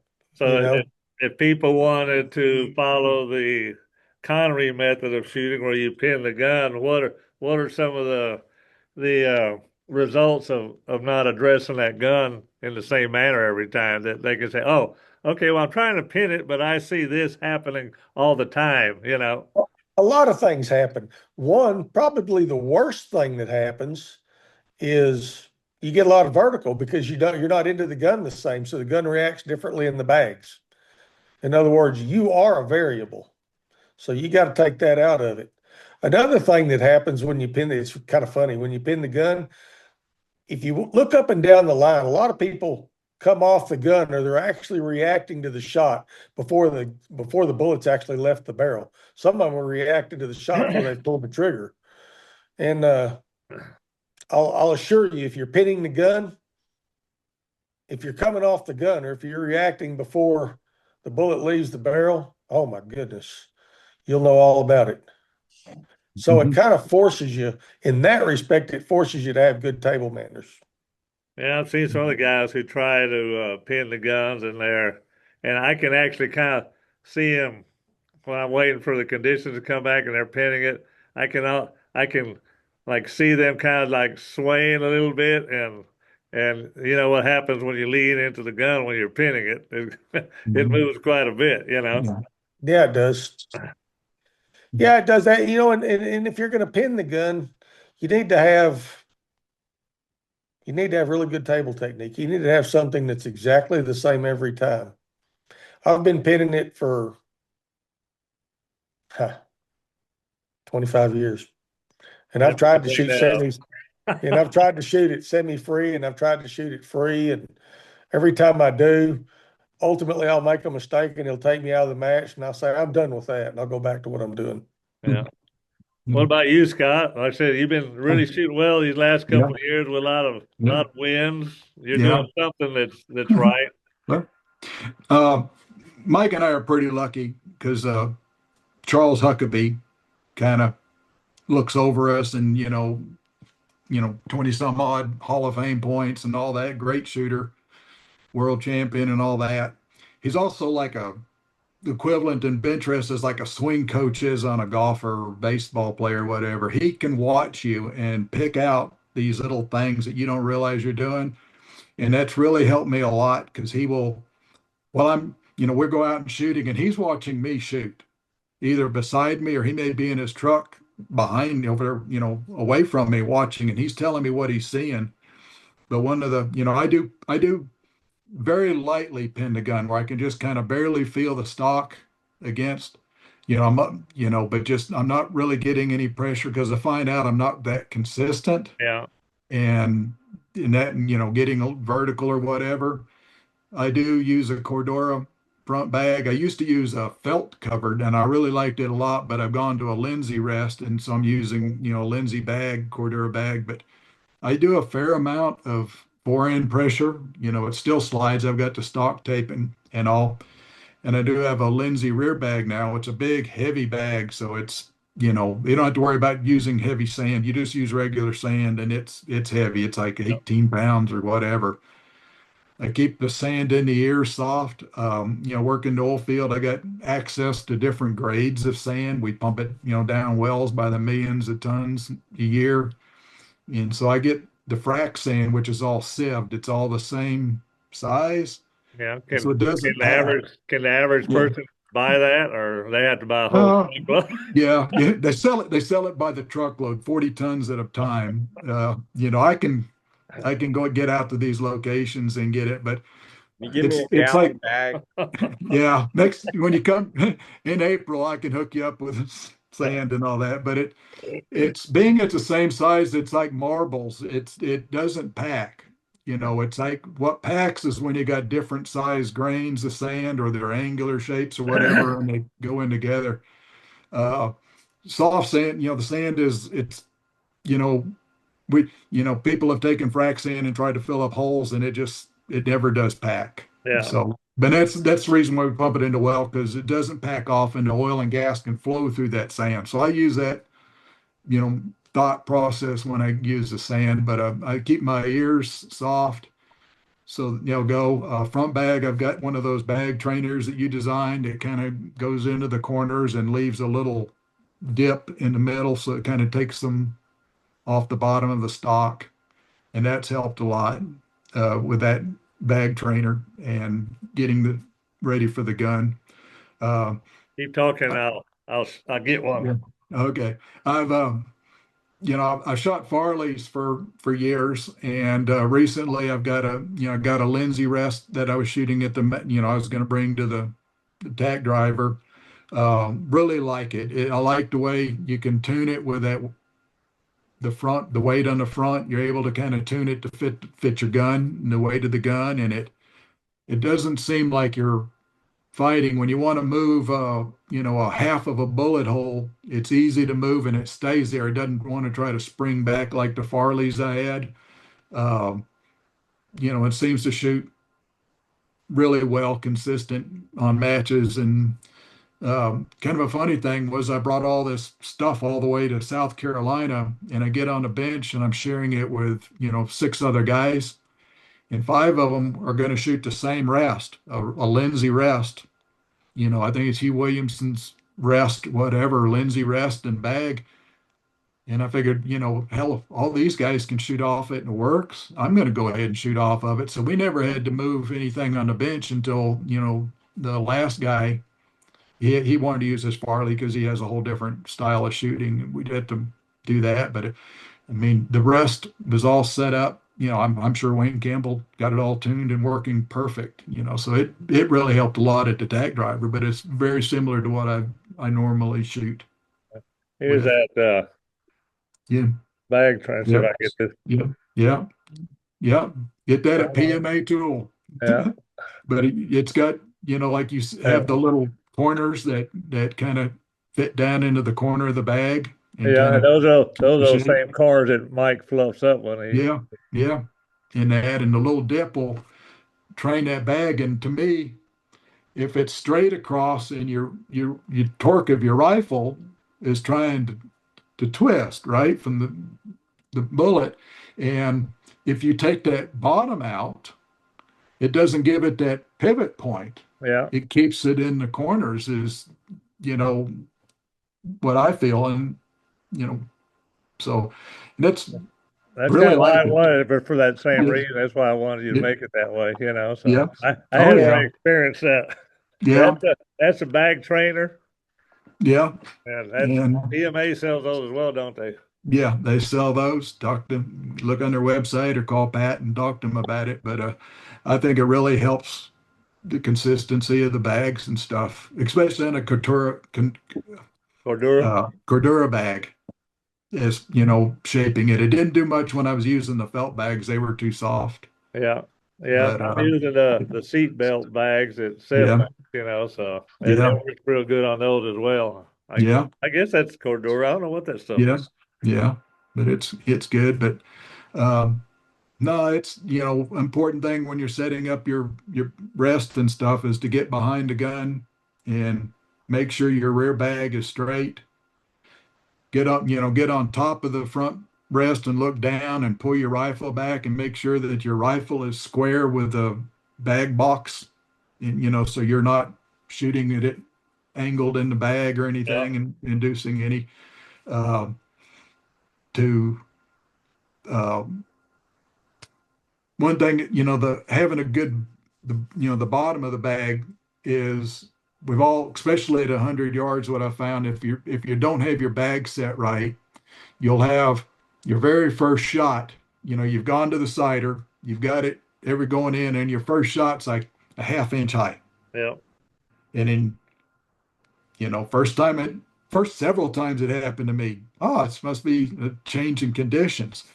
And then my second shot goes right where the sighter was, half-inch low. Yeah, that's the bag, and I think it's when you're going up to the sighter and your bag is coming up that forend. Yeah. We move up.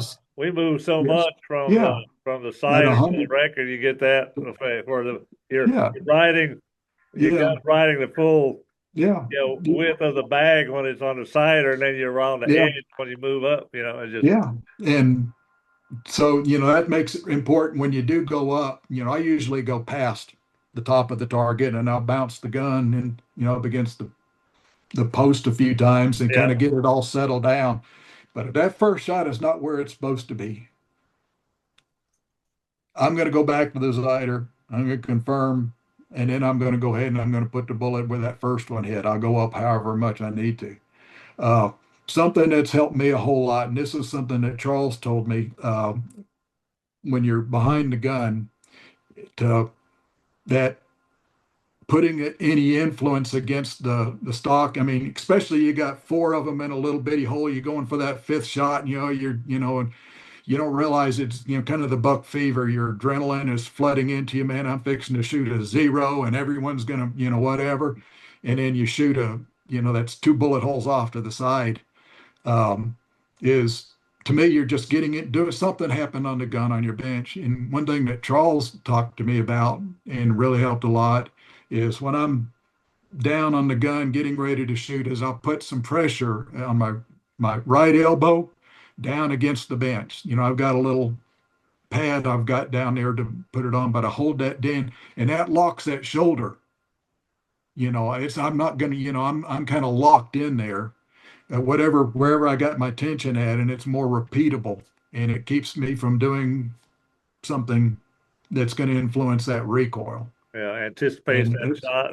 yeah, and Jerk the gun up and yeah, right out yeah. the bottom. It's where's the stock against your shoulder? Is it down here? Is it up here? And stuff. And if you're doing that, it kind of keeps everything in it, and you can feel this muscle in here is flexing, and it's there. So it's already there. It's not relaxed. So it gives you more like a more solid position when you're there. So it's something to try, Kevin. Try that when you're, and it doesn't take much, just to kind of put just a little bit of pressure on your elbow right down there and kind of lock yourself in place.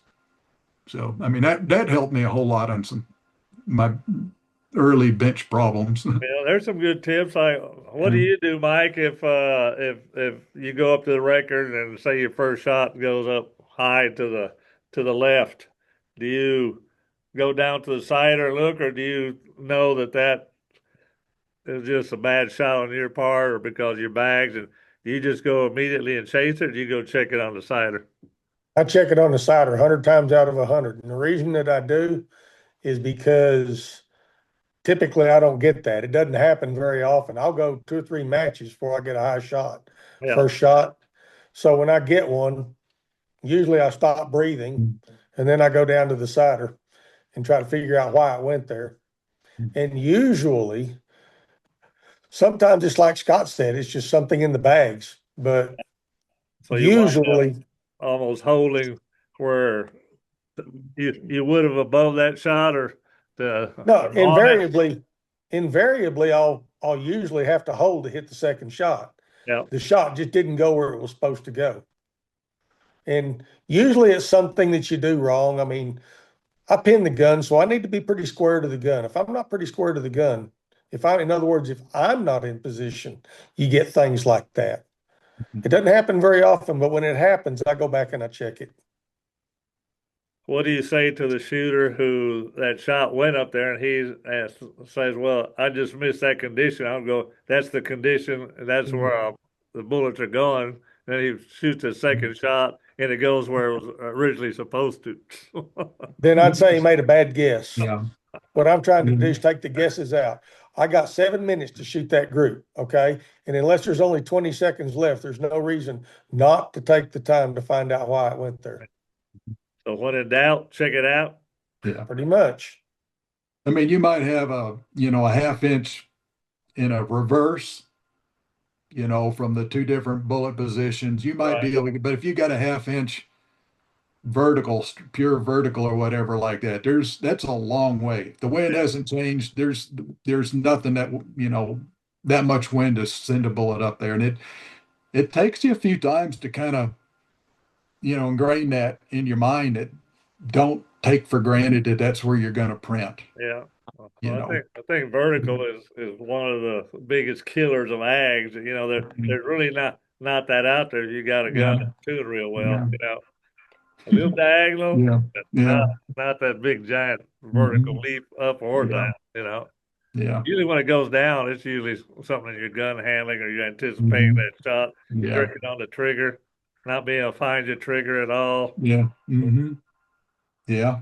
I played around with my rail gun, just putting different pressure, pinning it, just, seeing where the shots are going. And it's like, wow. Yeah. Yeah. Yeah. It really shows up on a rail gun. You New thumbing shooter. it. Never Yeah. really thought that. Just let it, and the lube on the rail gun, what you're lubing on your rails makes a big difference. We did some club matches with rail guns, and I'm running targets, Mike scoring, and I got lazy and I quit. I was cleaning the gun on the bottom, on the base, instead of setting it off and then Wiping all relubing the it. lube off. Yeah, and it was like every match kept getting worse and worse, and I just blame it on conditions. And and then finally I took it off and cleaned it real good and put it back on and lubed it. And all of a sudden it's back where it was. It was all running dry. Okay. You So know, so it's now let's we've yeah. got our flag set and all that, and Kevin's when we were out there at the Lubbock match, we had problem with the trailer, the blue tires. Somebody slept late. I'm not gonna say who, but so we didn't get to do a lot of practicing on Friday, let's just say. Uh, and so we were going to try to tune his gun up on Saturday afternoon, and that's when we realized that there was just too many things wrong. I just said, "Hey, I got double of everything. Let's just set your gun up like mine. We got the same chambers, everything." And history was that he won his first yardage at Lubbock, so it's made me proud and made him happy. So when he's happy, I'm Oh, happy. man. But let's just say we've got all our stuff. We've got our guns out there. Uh, what is Mike Conry's first attempt at tuning a gun? Is it bullet seating depth? How would you approach tuning a brand new barrel? Brand new barrel. I'll break it in. Usually I'll put 10 shots through it, put at least 10 pieces of brass through it. You're not a shooting clean for 10 shots? Now I'll shoot 2 and clean, shoot 3 and clean, shoot 5 and clean. Yeah. And anyhow, once I get that, and I got brass that fits the gun, and I have a pet load. If I'm going to start at a match cold, I have a preferred seating depth and a preferred load for that gun. And what I'll do is I'll usually shoot 3 shots, 3/10 below that load, 3 hotter at the preferred seating depth. Is this based on that particular lot of powder? Yeah. Okay. It's all historical. This is, in other words, if I had to start a match cold, that's where I'd start. That would be my pet load, if you will. Okay, well, this guy, he don't have any knowledge of the powder or the bullets. He just got an 8-pound jug of 2024, 2025, whatever's available now. He's got some known bullets, let's just say Hottensteins or some of Jeff Pinehart's. And where should he start? Wow. There's so many variables involved there. What tune node does he want to shoot? Does he shoot? Wow. I don't know. I hadn't thought about it that way. If I were him, I would look to my left and say, Speedy, where do I start? But Yeah. Speedy's out of town on vacation. Yeah, Speedy's not there. I would put Conry in. is, and he's got your number. You're screwed. Yeah. I would say that there has to be something. He has to have some kind of history. So he has to have some kind of an idea of what they did. And I would probably, okay, this is tuning on Friday, right? Yep. Okay. I would put what I thought would shoot in the gun, bullet seating and powder. And then I'd look at it 3/10 below it and 3/10 above it. And out of that, whatever was best. Now, if he's lucky and everything goes through a hole, I'd confirm it. Okay, And well, if he it comes to the confirms- match. He comes to the match, and you say, "Oh, okay. Well, you're shooting that same lot of powder I am. Here's my pet load. What? Let's just say it's 29.9. Okay. Is that it? Let's say it's 29.9. You're putting a bullet 4 thousandths in the lands. I'd load 29.9, 29.6, and 30.2, and I'd shoot them, and I'd see what they did. And I'd let the gun tell me what it wanted to look at from there. One of them is going to be better than the others. I'd take that same load that looked best, and I'd go back up with it. This time I'd move the bullet seating. And I'd move it a couple 3 thousandths in, a couple 3 thousandths out, and see which way it went. And if it gets better, I might do it and move it a little bit more until it started opening up. In other words, now what I'm doing is I'm looking for a window that the gun will shoot in. And once I find the approximate window, then if I have time, I'll look a little closer. I have a load that shoots pretty good. I might move it 1/10 up, 1/10 down, see what it tells me. I might move the bullet seating 1 thousandths or maybe 2 thousandths up or down from that and see what it says. But that's the way that I would find it. Yeah. Well, And then once I found it, now this is all in practice, I'd shoot a couple of groups with it to see what it told me. so, what we're trying to do is maybe give the average guy some kind of a systematic approach to at least, 'cause a lot of guys, they don't have a mentor, they don't have and those are the guys who come into the sport 2 years later. What happened to Scott? Yeah. He's frustrated because he didn't have anybody to mentor him and everything. And he's just one of these guys who doesn't like to ask questions because, he feels it's a stupid question. And then, when he doesn't have any help and he's not doing any good at the matches, I'm just gonna go fish. Well, how's Scott's approach to that? Well, like I said, I started off in this about 12 years ago, and maintenance background, I'm always looking at cause and effects. And somebody says something, I want to know why does it make it do this or do that?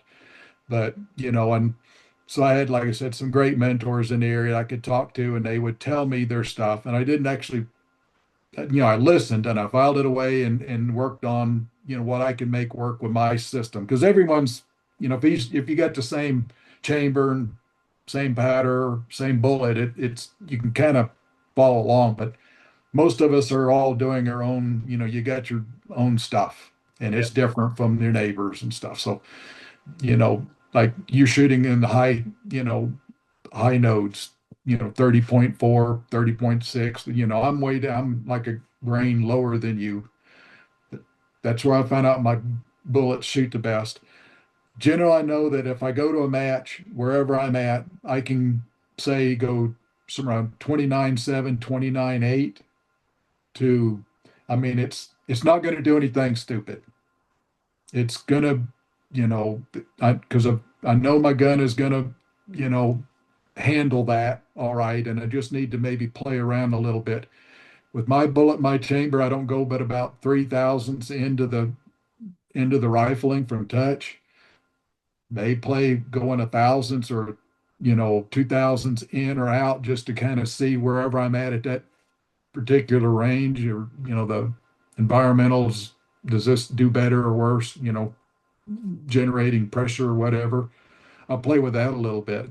Is I that where do. you typically wind up seeing your bullets? That's about as Yeah. deep as you go, about 3,000, or Yeah. have you Somewhere gone around in all the 3,000. way like Pineheart did, all the way to hard jam? No, I do that with my bullet, and I'm going to shoot half-inch groups. Yeah. It's just not, and that's at 100 yards. But, you know, it doesn't work well. The bullet doesn't like that hard push. It needs, a little bit of kind of running in. Yeah, that's why I kind of think at times about, a bore rider type chamber or something. If I'd like to try one day and just kind of see how that gives me a little bit more something to kind of play around I've with. got a But 269 if you want to borrow and play with it. it may do that.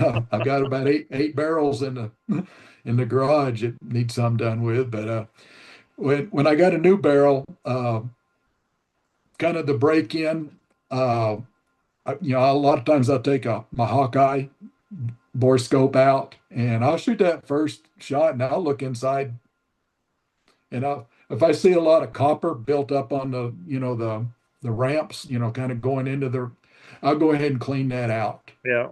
Maybe get a little ISO and just kind of just short stroke it, about 2 inches in and out, just kind of get that off, because I don't want it to keep Use a building and nylon building. brush, or use a brush and a patch. How do you do that?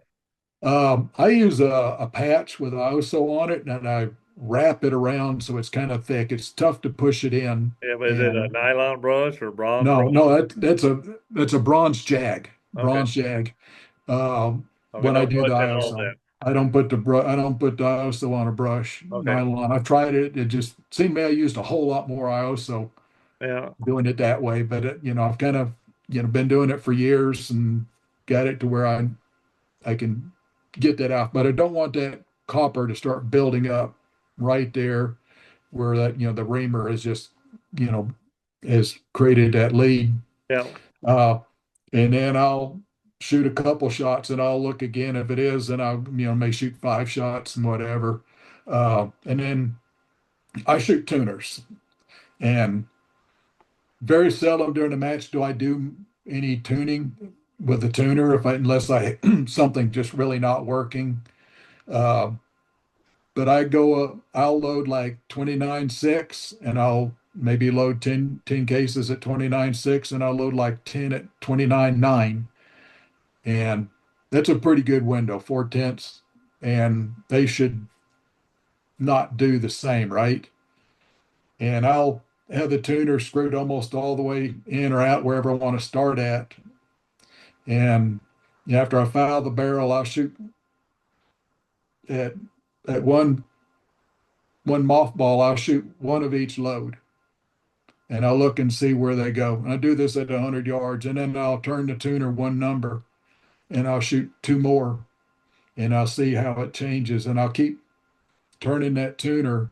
And usually I'll have to go maybe 4, 5, 6 at the most, whatever turns, and eventually you'll get those bullets where they're going in the same hole.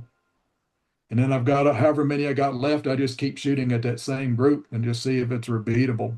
Yeah. So And you say numbers or complete turns? Numbers. We're Okay. talking, you're only moving the tuner maybe out or in or out of maybe a thousandth of an inch. Yeah. And whose tuner are you using? I'm using the PMA. Okay. I used to use the Buckies, and one of the things that kind of like Larry was talking about, it's really important on that style where you've got the split and you're clamping it down with a screw, All right. is get the torque the same. And he was showing me, we're playing in the garage one day, holding a barrel with a tuner and playing with a torque and tapping the barrel with a plastic hammer, and listen to the tone change. And he says, Yeah. you don't think that matters when you move that tuner and you almost, crank it a little bit, or you really get in, you can really change the harmonics. So with the PMA, it screws all the way down against the threads and stops there. And then you have an outer ring that's on the threads that's riding on like O-rings and threads. And so you're not changing that tension. You're just actually just moving a weight back and forth. And it's surprising. I like the PMA. I haven't played with Jeff's tuner yet, but the PMA, I was using some other brands, and as you turn the tuner, it made the point of impact change. Yeah. So And they're not like concentric. yeah, you're seeing where it's I could see it maybe making it going up as because of the different loads. But if I'm moving, I shoot 2 shots and they jump a whole, bullet and a half off to the right, and then I move it again and now it's off, left or whatever. There's something that tuner's not doing something. Yeah, And I've it's got a Bucky's that you can see the ring all around the mothball. yeah, yeah. And with the PMA, I haven't, that's when I stuck with that. That tuner is, you can change the numbers. It may move it a little bit, but it's not very much. You shoot a tuner, Mike. How do you address your tuner now that we brought the subject up? Well, when I tune the gun, like I said, I'll run a quick ladder with powder, then I'll run a quick ladder with bullet seating. And if the tuner works, if the tuner works, if the gun is shooting in a hole, if it's shooting good enough to satisfy me, the tuner's already on the gun. I screw it on. I use, I have a known distance. I stick it out. It's got 2 clamps. Let's say the gun is shooting. I'll leave it alone. That's where it's going to be for the life of the gun or life of the barrel. If it's not, then I'll take the best powder seating depth combination and I will put a mark on it. I don't have graduations on my tuners. I'll take a mark, say 1/8 of an inch. So you turn it radially about 1/8 of an inch, which isn't very much in and out, like thou and a half. I'll put marks on it and I'll shoot where it is. Then I'll move it in and then I'll move it out. And I'll see if it makes it get better or worse. If it gets better, I'll continue going that way until it starts opening up. Like I said, one little mark at a time. And then whenever it starts opening up, I'll take it back to where it was the best. And I'll confirm that that's where it's the best. And once I've arrived at that number, that's where it lives for the life of the barrel. Yeah. You don't have any any methods that you use to move the tuner during the match, like so many people do with the density, altitude, or temperature, humidity, or The only way that I will move a tuner during the match is if I throw it down range. Mhm. I don't move tuners at matches. Yeah. that's usually death on a stick for me every time I've tried it. So I'm like Well, you. I it, leave it it. Yeah. yeah, it enters another variable that I have to worry about. And like I said, I'm simple-minded. When you start putting in variables, I start making mistakes. Mike, do you shoot left-handed? Do you shoot left bolt or right bolt? Left bolt, right port, left eject. Got a couple of guns that are right eject. I don't really notice the difference. In Midland, where you got a nice wide bench, you can catch the shells out of a right eject, no problem. If you're shooting a U-shaped bench like you would at New Braunfels or at Lubbock, you just put a piece of wood or something across there to catch your shells. Yeah. But benches like St. Louis or Phoenix, where you're riding really close to the edge of the bench, it makes it hard to keep the shells on the bench. Yeah, the You know, tack I've driver's been another one. do what? The benches at the tack driver are hard to keep those. Yeah, they're the same way. Yeah. Surprisingly enough, it matches like that. You'll see me spread a beach towel out underneath myself so they don't get beat up when they hit the ground, because they will hit the ground. Oh yeah, they will do that. I thought you were just doing a little sun tanning out there. Could have been, Yeah. but no, that's what I do. You got any more questions, Kevin? I do. I have a bunch that I'll remember right after we get off. Okay. Well, with your bullets, what twist barrels do you like to shoot, Mike? Which one? Me? Yeah. 13.5s. I prefer 13.5s. That being said, I shoot 13.85, 13.75s. I'll shoot 13.65, 13.5s. I put a 14 twist barrel on 2 years ago and was third at the super shoot with it. I can't say it was a bad barrel. Shot Yeah. a 14 ag with it down there at New Braunfels. I mean, and it was a 14 twist barrel, but generally speaking, day in, day out, I seem to do better with 13.5s. Yeah. And do you have any particular preference on 4 groove, 5 groove, 6 grooves? No. I've shot really well with all of them. Mm-hmm. It's my contention a lot that of people say that, especially some of the gunsmiths will tell some of the students that I've had come in here that, stay away from those 5 groove barrels because you're going to get chatter, you're going to get this, you're going to get that. Do you ever run into that problem shooting the 5 grooves? if you have chatter in your barrel because it's a 5 groove barrel, then the guy that's putting the chamber in is probably getting something wrong. Yeah. How would you address a 5 groove barrel for those guys out there any differently than you would a 4 or 6 or 8 groove? I really don't. I chamber them the same. Like I said, the guy that's doing the work is probably doing something wrong. He's got something. He's got too small of a pilot. He could have. No, he wouldn't have too big of a pilot. He'd have another problem if he had too big of a pilot. He's not supporting the back of the reamer well. He's maybe letting it dwell too long when he finishes, and when it cuts out, then it sits in there and it'll start overcutting. There's lots of ways to make them not look good. Yeah. I mean, there just is. Now, 5 groove barrels, I've shot really well with 5 groove barrels. I've also shot really well with 4 groove barrels. I mean, I won world championships in New Zealand with a 5 groove barrel. Yeah. Well, First one I ever that's all put I've been on. shooting. That's all I've been shooting for about the last 2 years is the 5 grooves. I don't know, just with my bullet, they just seem to be happy. What about bore diameter on those barrels? 237, 243, or 236, 243? 237. That's just what I shoot. I've shot 236s, and historically they just weren't as good as 237s. Every now and then I wonder if a 238 wouldn't be good. Yeah. Well, I'm doing that right now. I'm doing pennants for the Tack Driver for my poor performance on score. So instead of a 308 with a 300 bore, they're doing a 301 with a 308 groove. So we're gonna try that. Okay. Just basically what you just said right there. What do you have any I know that every time we talk, you're trying this barrel, that barrel. If you just had to go and buy one barrel, what would it be? One brand. I don't put you in Dutch with any of the other people out there, but yeah, we all have our favorites.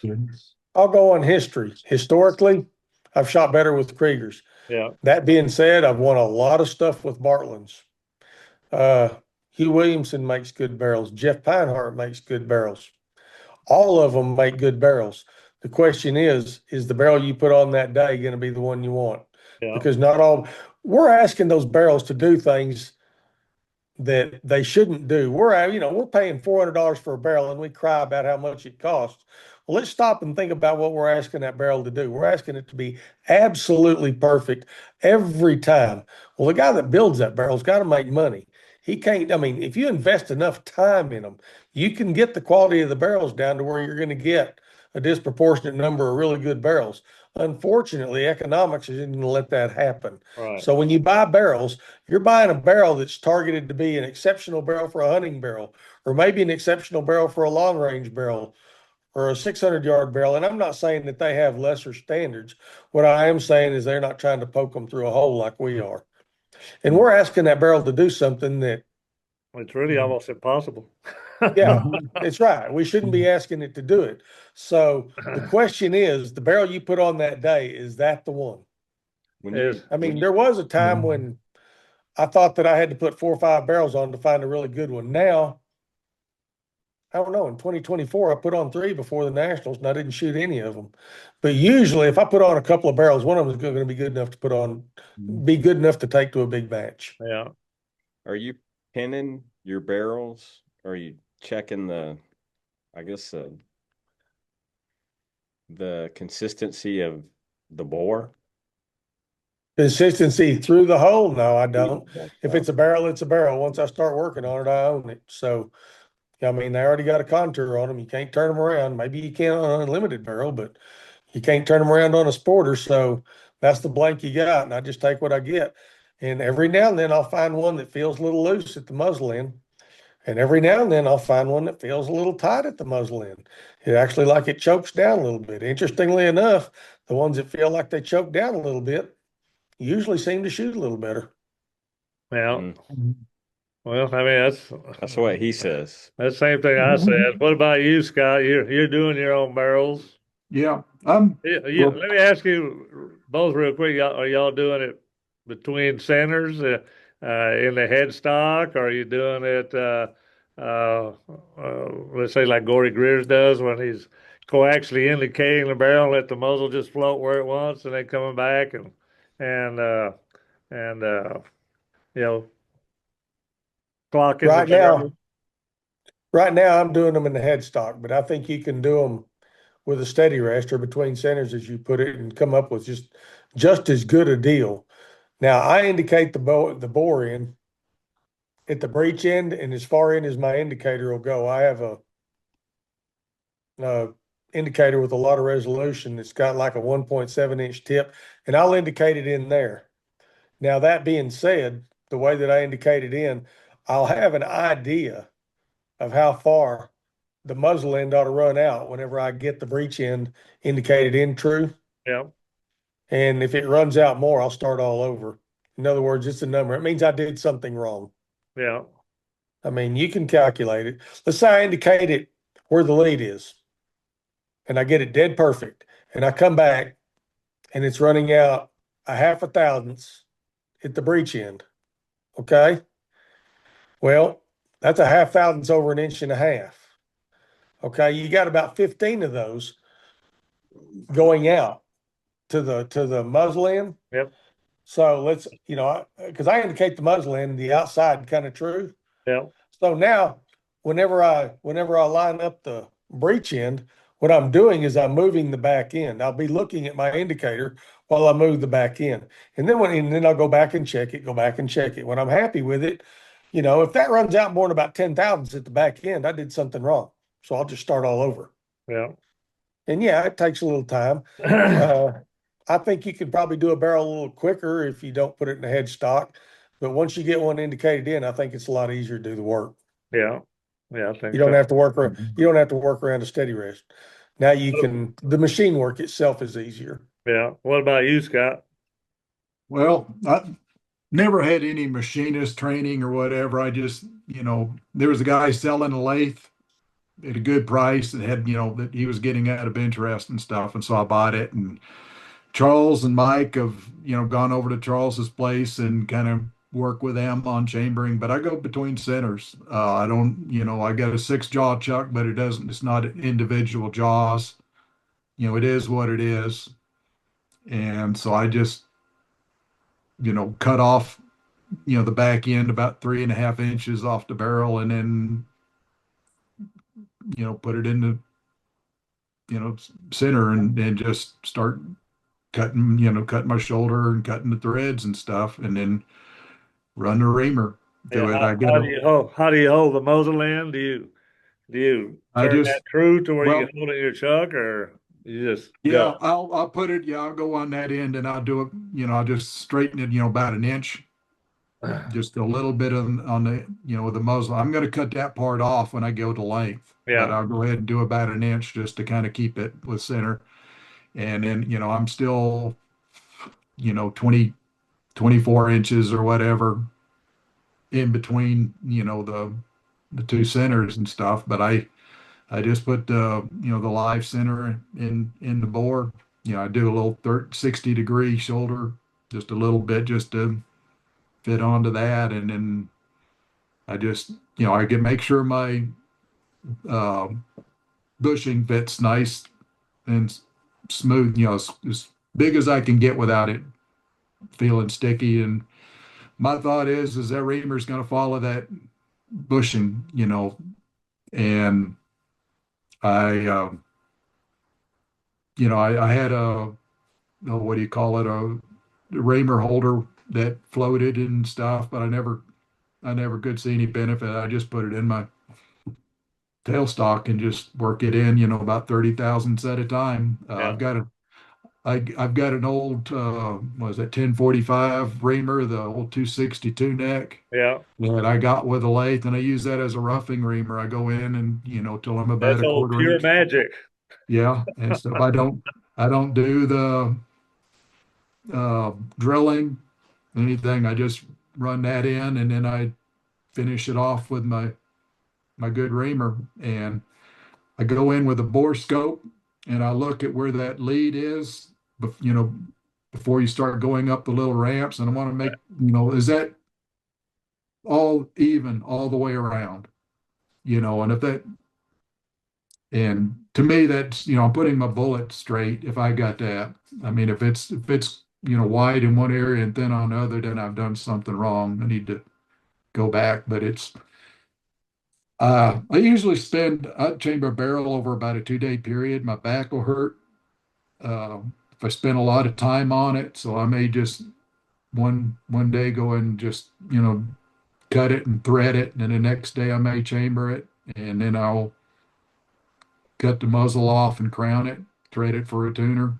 Yeah, well, I mean that's basically what you were Yeah, describing as the way Bob Brackney used to do all yeah, his barrels, and yeah, uh, yeah, I've got the article yeah, scanned digitally. If anybody would like to see that article based yeah, on what you've just said, yeah, yeah, we'll put the email with the video, and they can yeah, email me, and I'll be happy to send that to them. So, yeah.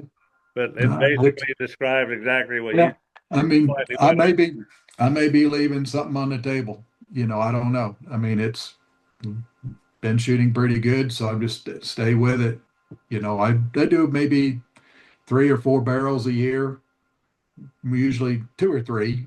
Yeah, I've got 5 sporters to play with, and then uh, I'll set guns back all the time. I'll look at it, with the bore scope, and if I want, I'll go ahead and go in 55 thousandths or whatever, a couple of threads, and go back in, get some fresh looking, chamber and stuff. And that's what I shoot at the club matches and practice. I mean, I used to shoot 8, 10,000 rounds a year practice. I'd wear barrels out. yeah. Charles and I we may shoot 8 or 10 hours in a day on a weekend. We may shoot Friday, Saturday, and Sunday, just playing, learning with it. But it You got takes to the do that in months. West Texas. I know, Mike, you've told me before that you started a barrel one way and then wound up finishing it, between centers or on the tailstock. It was kind of almost like a hybrid method of chambering. Yeah, I don't do that anymore. It's too much trouble. Why is that? It's too much trouble. What was your thinking behind that? Just out of curiosity. What, did I start it one way and finish it another way? Yeah. I just get mad about the way it was going and then just finish it a different way. Okay. Now I've just settled on, like I said, I'm not opposed to doing them between center or on centers. I'm not opposed to that at all. I just think that it's easier to do them. It takes you longer to line them up, but once you get them, you got them. Then you can do your work. You Yeah. can just focus on one thing. And on your crowns, you just have a 90 degree or 11 degree or I just have a 90-degree crown. just sharp straight across the edge. Yep, I don't even deburr it. When I crown it with a piece of high speed that you could shave hair off your arm with. I'll sharpen them sharp, and I do it with that. Use a lot of cutting oil, get a good clean edge. People say you beat them up with the brush. I figure the barrel wears out for that. Very much of that happens. Yeah, well, I don't think I've ever worn one out with a brush unless there's a mismatch between that bronze brush and the cleaning rod. So Yeah, and we don't let that happen. no, Yeah. that's why I always have a little file with me just in case I get one of those things. Yeah. Well, we've gone from that. Now, what about cleaning? Now we got the barrel on. We're breaking it in. We're cleaning it. I'll clean What it. solvents do you use? I've been using Eliminator. Uh-huh. I've what I'll do is, like, after I get through, put the gun on the cradle, and my kind of go-to is I get some of that Freol and I put it on a patch and I run a wet patch through the bore just to kind of all the loose carbon push it out. And then I've got a bronze brush that fits. I think it's a 6.5 brush. I don't know. I buy some brushes from Jeff, and they're pretty snug, but I'll squirt Freol on the brush, just soak it with it, and I'll stroke it 15, 20 times all the way in and out. Yeah, when you said Jeff, you talking about Jeff Pinehart? Pine Art, yeah. Yeah. He has some really good brushes, hold up good. And so um, I, I I take use PMA bore guides and stuff with it, but I'll take some alcohol and I'll spray it in the bore guide and I'll put it on a wet patch and I'll shove it just to kind of get all that Freol out.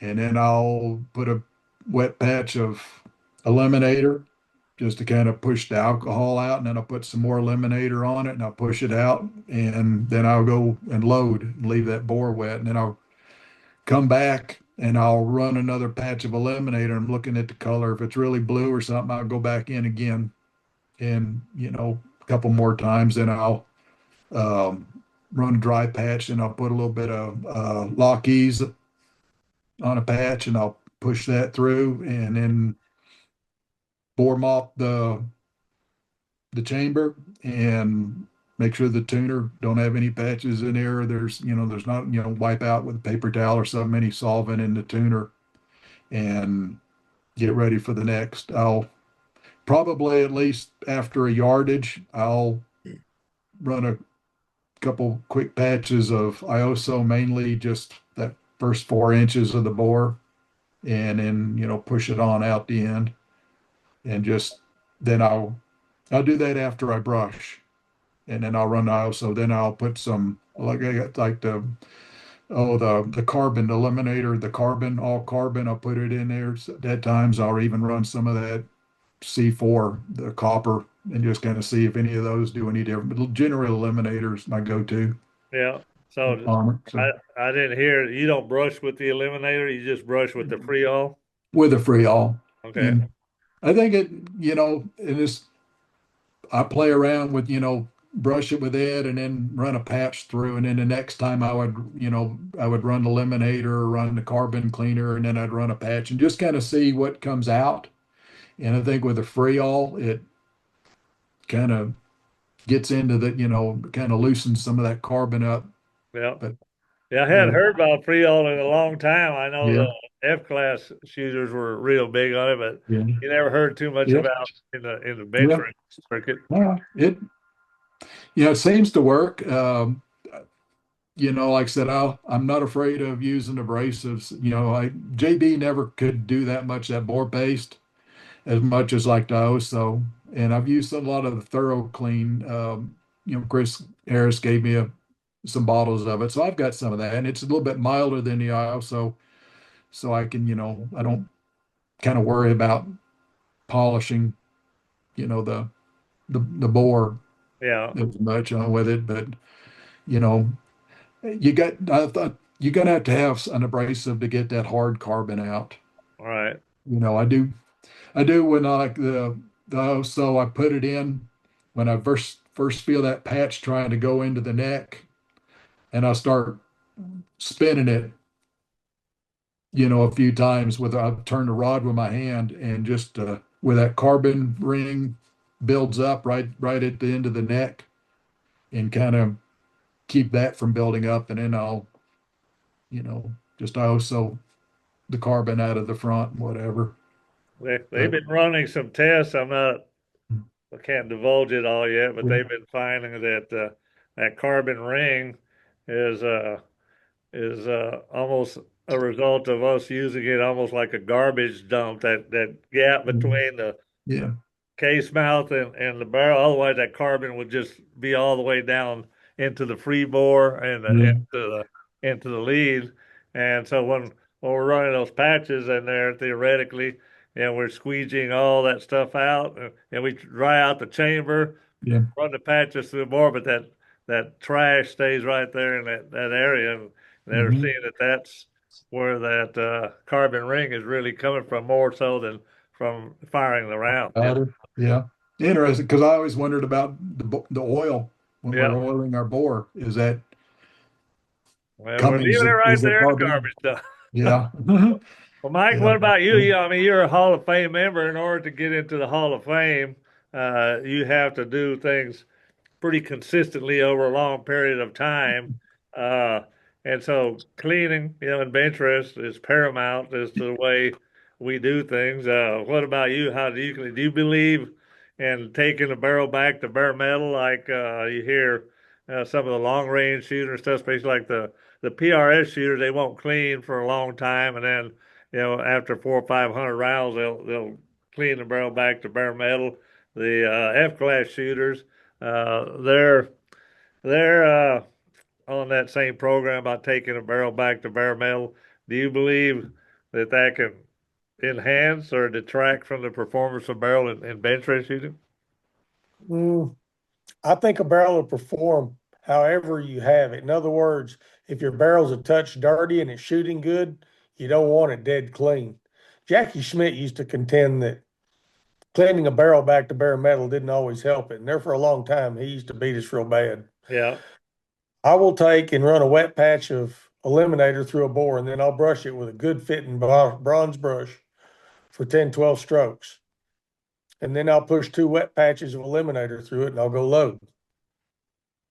And then when I get done, I'll come back and I'll push that out with a dry patch.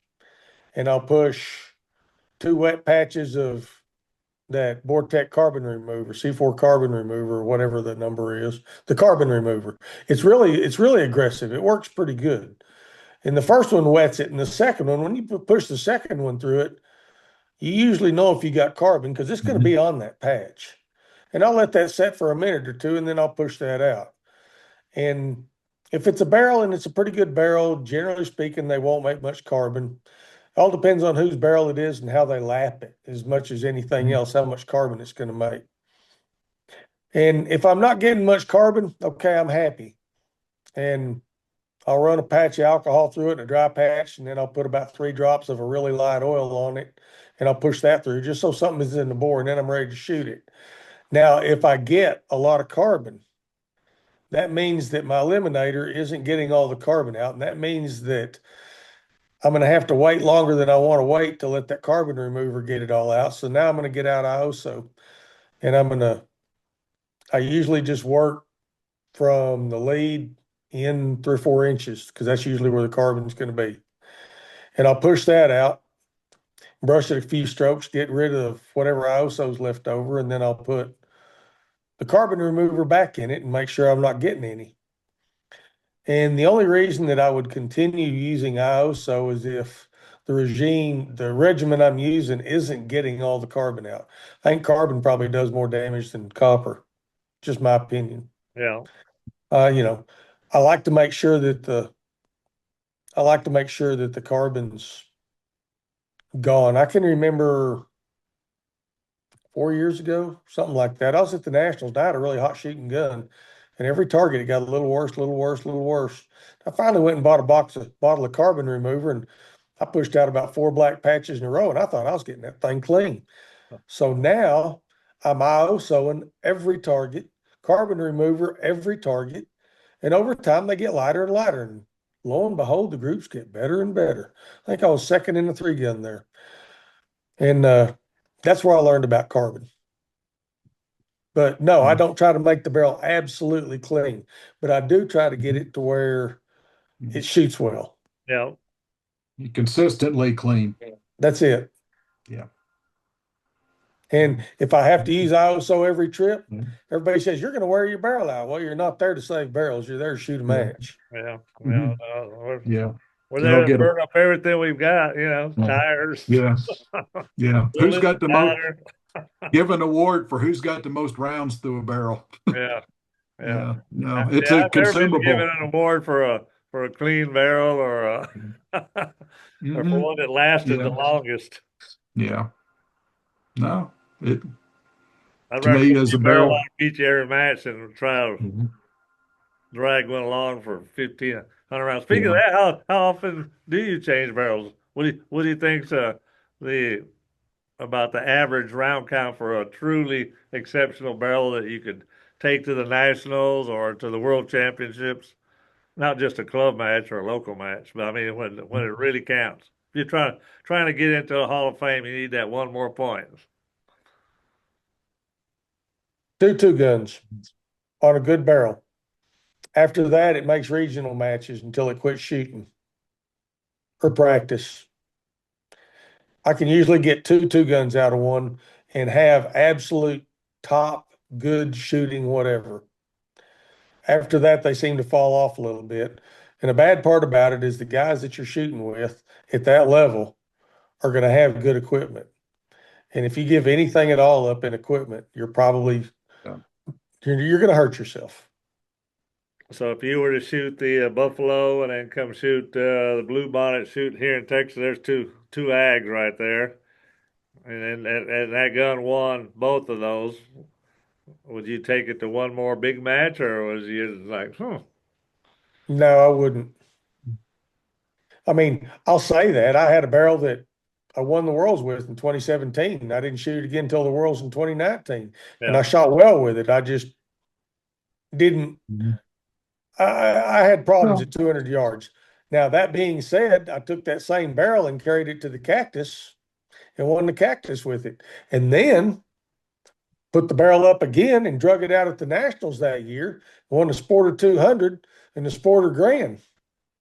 But while I was doing all that, I was pushing out navy blue patches. I mean, it was still shooting, but it wasn't liking it. yeah. How many rounds you have to that barrel? Well, shot the Worlds with it, shot the Worlds with it again, shot the Cactus with it, shot 1, 2, 3, 4 ags at the Nationals with it. That was 4 2 guns. Probably had 1,000 rounds through it. So you're saying thinking about 1,000 rounds, and that's about it. Well, for that barrel, but that barrel was pretty exceptional. Yeah. I mean, barrel won me a world championship, 3 Hall of Fame points. I got in the Hall of Fame with it. I mean, it didn't owe me anything. Yeah. So in Campbell's interview with Cortina, he states that he doesn't feel that the barrels nowadays have that same stick it value that they had several years ago. You've been shooting how many years now? I started in 1998. Okay, so do you, do you feel that there's any validity to that statement? I think barrels give it up a little quicker now. Yeah. Of course, I also back then I Do used you to shoot. think that is because of just the aggregates that are being shot these days and we're asking more from them? Or do you think I that's just think I think numbers part thing? of it is the ags that we shoot have gotten smaller. Part of it is we're meaner to them. We shoot them hotter. Yeah. I mean, I noticed my barrel life went right off when I went to the dark side. Yeah, well, and well, I like shooting my bullets with their ass on fire, and if it burns a barrel out in 600 rounds, Yeah. so be it. Yeah, they go pretty quick like that. Yeah, you can start seeing that fire crack and all that showing up, and that copper and carbon. When you come looking good with a bore scope, it's like, well, that has one more club match maybe. But like I said, like you did, I didn't buy that barrel to save it. I got it to burn it up. Yeah, yeah, barrels. We don't like to think of it that way, but barrels are expendables. Yeah. They're like They're an expendable item. tires on a race car. That's it. Yeah, you're Well, gonna I mean, when you if really you think about it, well, the money we expend on the trip and time off work and hotels and gas and everything, barrel and bullets and all stuff, it's really nothing, not any of the cost of the trip. yeah. Well, it's like me, Kevin. I mean, we're coming out there and we're going showing up at these matches against guys like, you and Mike and and that, are top level, top tier for years and stuff. And we want to try to compete. You're going to have to get good barrels, new barrels, learn how to clean. You're going to have to don't sit there and try to use the same piece of brass for 2 years. Show up at a match, just bring some new brass to shoot on the record. If it's a big match, a regional match, at least what you're shooting on the record is new brass. You're gonna $30 worth of brass. You're gonna, like you said, spend $1,000 going to travel to a match and then try to save $20 on. You spend more than that on breakfast. And that brass is $1.62 a piece. Yeah, but well, that's breakfast, right? But anyway, bring at least 10 pieces, to shoot on the records or something. But you're trying to save money on that. You're not trying to win. You're just you're there to have fun. And there's nothing against people that's all they want to do is go out and hang out and and they're happy with it. But, I mean, you guys come up to Midland and shoot. I mean, I'm trying to win. I'm trying to compete. I'm trying to, if I can shoot with you guys, I mean, I feel like I've arrived and stuff, because most matches, it's like I don't really belong here with you guys. That's the mentality and stuff. But if I can hang with you and win a yardage here and there, win whatever, then that really drives me. Yeah.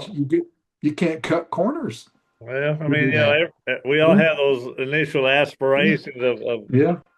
and bench rest, unlike some of the other sports, there's no entry level. You just thrown in there with the sharks, and you're you have shooting to learn to either master. swim with them or Yeah. get eaten with them. Yeah, we had a club match in Midland one time, and there were 4 guys of the U.S. team Yeah. that I'm shooting with. There's 4 guys that are going to be going to, I forget where it was. I think they went to New Zealand, maybe the year that Mike won or whatever. But there's 4 guys on this team that I'm shooting against, trying to, and you do good. It really means something. It really makes you want to come back, the next time. But you need to get equipment. Scott, you just need to go to some nationals. I've been a couple of years. Problem with that is I haven't really had the time to take that 12 days or whatever it takes to go there. And it, with work and family and stuff, I just, if they were to break it up, like maybe even take the unlimited off where I could go for 5 or 6 days or something and then whatever. But it's just, I just can't take that much time off. Too much things I'm, need to, my time. I don't have that much PTO and stuff Yeah. in the past. Maybe when I retire, but You missed all the fun days when Tony Boyer was guarding the yeah. gates. Oh yeah. He didn't dole any Yeah. of those points out real Yeah. easily too. He won Yeah. it all, and now Yeah. you got Conry, you Yeah. got Feinhardt, Yeah. Oh yeah. you got Well, Campbell, oh and yeah. It just, you know, well, it's when I go out to the range to practice, I'm shooting against two Hall of Fame guys, yeah, you every got time. And Huckabee and you got Conry.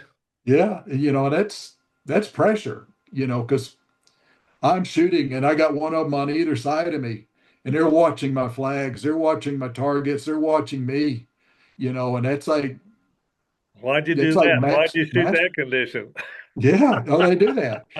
Did I you told you hold to go that out on your shot? bullet seam depth. Did you hold that shot over there? I mean, or something, or so I mean, it makes you want to bear down. Yeah, It's tough to shoot against those guys, and I think that's probably one of the way we practice is one of the things that's helped me do as well as I have. yeah. Is On the subject of those barrels that Kevin kind of alluded to earlier, but do y'all do anything at all to grade those barrels when you get them, or you just put them on and see how they're going to shoot? I I just just put put them them on, on.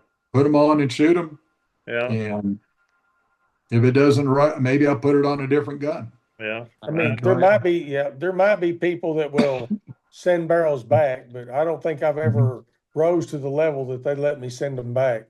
So I figure I bought them. I'm going to put them on and Yeah. see what's there. Yeah, Besides Yeah. that, some of the ugliest barrels I've ever had were some of the best shooters. yeah. Yeah. Well, I've had some ugly ones that shot good. Yeah, I Yeah. keep real good records, from setting up the statistical process controls at DOSCA Sills. Yeah, taught me to use Excel and all that, and be able to look at trends and see why things are Mhm. working at a certain shift and so on and so forth.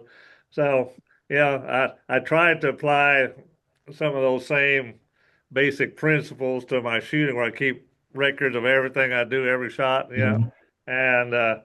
and so. Uh, every manufacturer has its certain criteria for what they feel is acceptable, and if let's just say that a manufacturer says that their barrels are plus or minus 2/10 from the breech to the muzzle, that's not saying that within those certain barrels that are made that there's not one that's within 1/10 all the way across, plus or minus. And so with the Deltronic pins, I mean that's what I use, and in those record keepings, I found that those barrels that are within that 1/10 have been on a higher percentage the exception to the rule rather than Mhm. the opposite way. So Yeah. uh, you know, I can't think of any barrel, with maybe the exception of one that had a real big muzzle end on it, that was ever not within their specifications, and a lot of times I'll buy 20 barrels for myself, and then I'll go through them and pick those uh, those ones I find exceptional. I don't even consider sending those other ones back because that'd be the last barrels Mhm. I'd get from. Well, why'd you send them? Well, they're not within. Yeah, they are. Mhm. They're within the spec. So yeah, I'm looking for that Mhm. exception rather than the rule Mhm. because uh, just being so busy and teaching classes, I don't have the time to go out and practice and all that. So when I was trying to go up against Tony Boyer, I had to have something that was everything I could do to make that gun exceptional, with the exception of the shooter. It had to perform. So Mhm. that's kind of what I do with mine. It's kind of like bullet making. It's a labor of love when you have Mhm. 20 barrels out there, and it might take 30 45 minutes to go through every one of them to check for uniformity and Mhm. dimension all the way through. You know, Mhm. I've had a couple of guys try to do it, and they've stuck to Deltronic pins in there. You get a TP25 set of Deltronic pins, say for a 6 millimeter, and you specify your nominal size for like a 6 millimeter. And right now, I think we're all using 237 bore diameters. So with the TP25 cell Deltronic pins, you say, I want my nominal size to be 237, and then you'll get 12 pins above and then 12 pins below that are graduated 1/10 of a thousandths, you know. And then you have to prepare those pins because they're centerless ground, so the edges are like a razor on them, you know. And if you try to stick that sharp edge in a barrel, you can scratch the rifling or you go stick it in the bore, and then it becomes part of that barrel. So now you lost a barrel and one of your gauge pins. Never happened to me, but I've heard stories about it, you know. But anyway, like I said, that's just one of my grading systems that I use, you know. Like I said, those a set of the TP-25, that's why they call it 25, is your nominal size and 12 up and 12 down gives you, you know. And you can use those like if you want to indicate maybe a little bit deeper in your chamber, Mike, you can slide that pin mostly all the way into it. And so the end that's sticking out still in the chamber is still running pretty true. You know, if you want to see if that part that you indicated at the throat end is still running true, you know, down to barrel 2.5 inches. If you see Runout in there, well, you know it's not, you know. That's So, right. Yeah. so yeah, all these things that it enables you to do some other things pretty easily that you know that most of the people don't look at. But like I said, since I don't get a chance to practice, uh, you know, I try to select the best that I can and go within the manufacturer's specifications to maybe find that exceptional one. I said the majority of the barrels that I've always shot well. I learned to do this when we were out there at Pat McMillan's shop. He's the first one that introduced me to those Deltronic pins. And yeah, I've been using them ever since the late 70s and early 80s. But that's just me saying I want to see if I can find something that's exceptional. Like I said, with the record keeping that I have, I've got I've got records of over 700 barrels of just the bench race barrels I've chambered for myself. You know, Yeah. so, so like I said, you know, usually the things that when I don't shoot good is because of my not practicing and you know that muscle memory starts to fade until I get about the middle of the year and then it starts coming back. So there's no rhythm to my shooting in the beginning of the year, just you know, jackass behind a good gun. Yeah. Mike, have you ever noticed a correlation between how, like, I guess I haven't done it enough, obviously, but how steel cuts and how good a barrel shoots? Like, I don't, I hear him talk about how some of the steel machines. Have you It's ever, my thoughts that if you machine a barrel and the steel machines well, the chances are the machine work and the barrel are going to be good too. Because if it's easier for you to machine it, it was easier for them to drill it and ream it and rifle it. yeah, So the chances of getting a good barrel are in my mind better if the stuff machines better. If you understand what I'm saying. Well, you've I mean, probably seen that. You've got that one barrel that just cuts like butter, you know, reams like butter. It threads like God made it, and then the next one is just like tearing the threads out, you know. We call it yeah, crapite, but Yeah. yeah, you do get them that way. I mean, you know, and it's has to do with a lot of steel that they got. You know, they use 416R and they do their best to hold the metallurgical, you know, as close as they can. But there's tolerances in that too. And then the heat treat has something to do with it.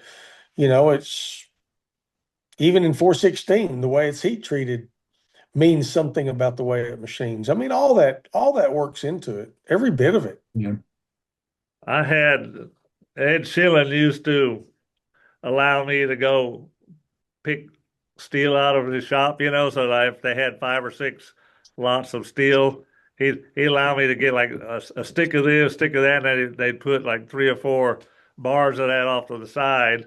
And then he said, I'm gonna make you a batch just and you tell me which way it shoots. He said, we're gonna cut this lot of steel and then I'm gonna mark it and one of the sticks is gonna be rifled this way and the other one's gonna be flipped backwards. So you don't know really which way the grain of that steel is gonna go. And you tell me if you see any difference in these same lot of steel, but we're just gonna flip every other one, you know.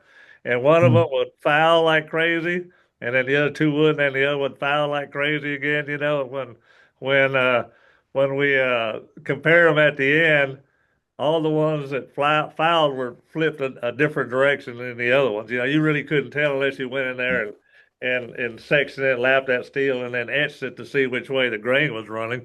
But I mean, there was half those barrels. Well, it was actually, I think there was one more that fouled more than the other ones did, but there was a definite difference in the two, and Mhm.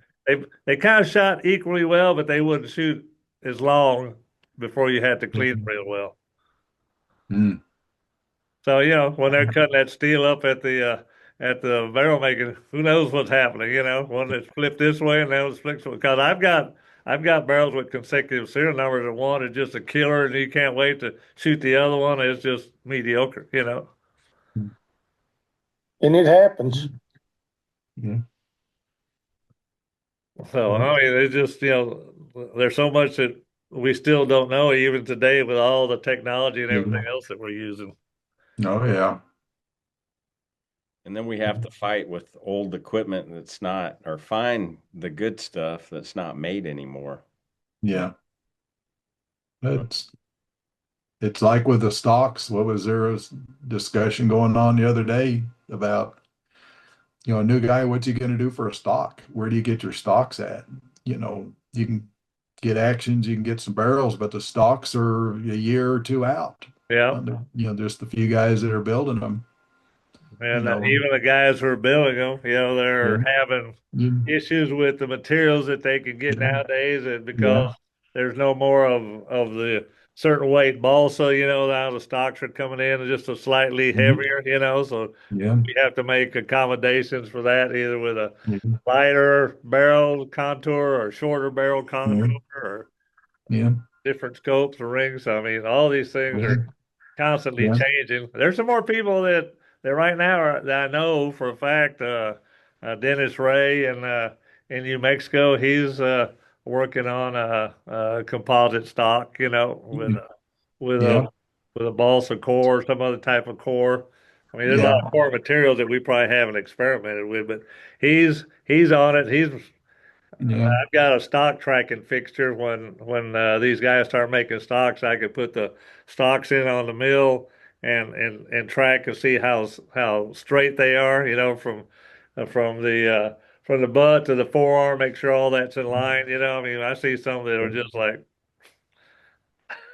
Yeah. well, we had to build this thing because the guy waited a long time, and it just has to be aesthetically correct. But Yeah. it wouldn't be anything you really want to shoot in serious competition. Yeah.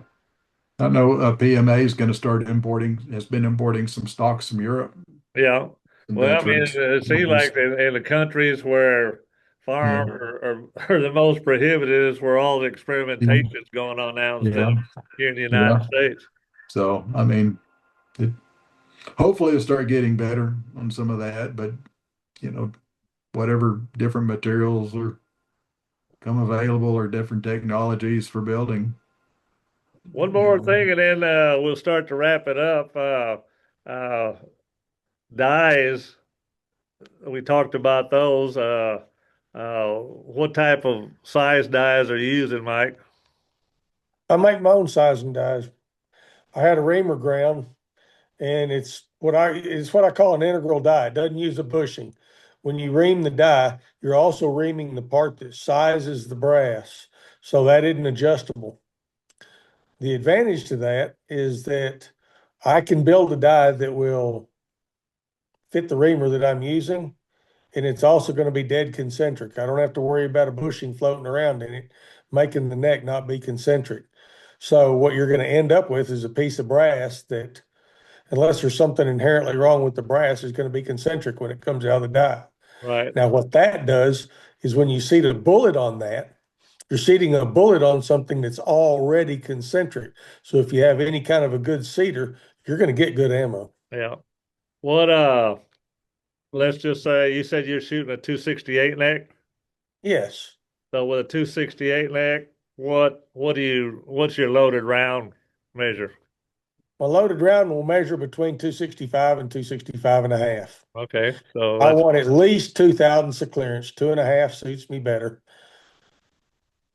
Okay, and so that means you're probably shooting 265, 262, 263 neck, maybe?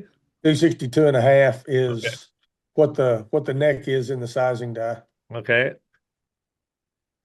So that's It'll kind of come like, out about it'll come out about 263 and a half. So on diameter, I have about 1.5 of neck tension. yeah. So, when one of the first times I ever visited with Tony Boyer, and then the first time he started classes, the first classes he ever gave were here in Denton, Texas, at our range at North Texas.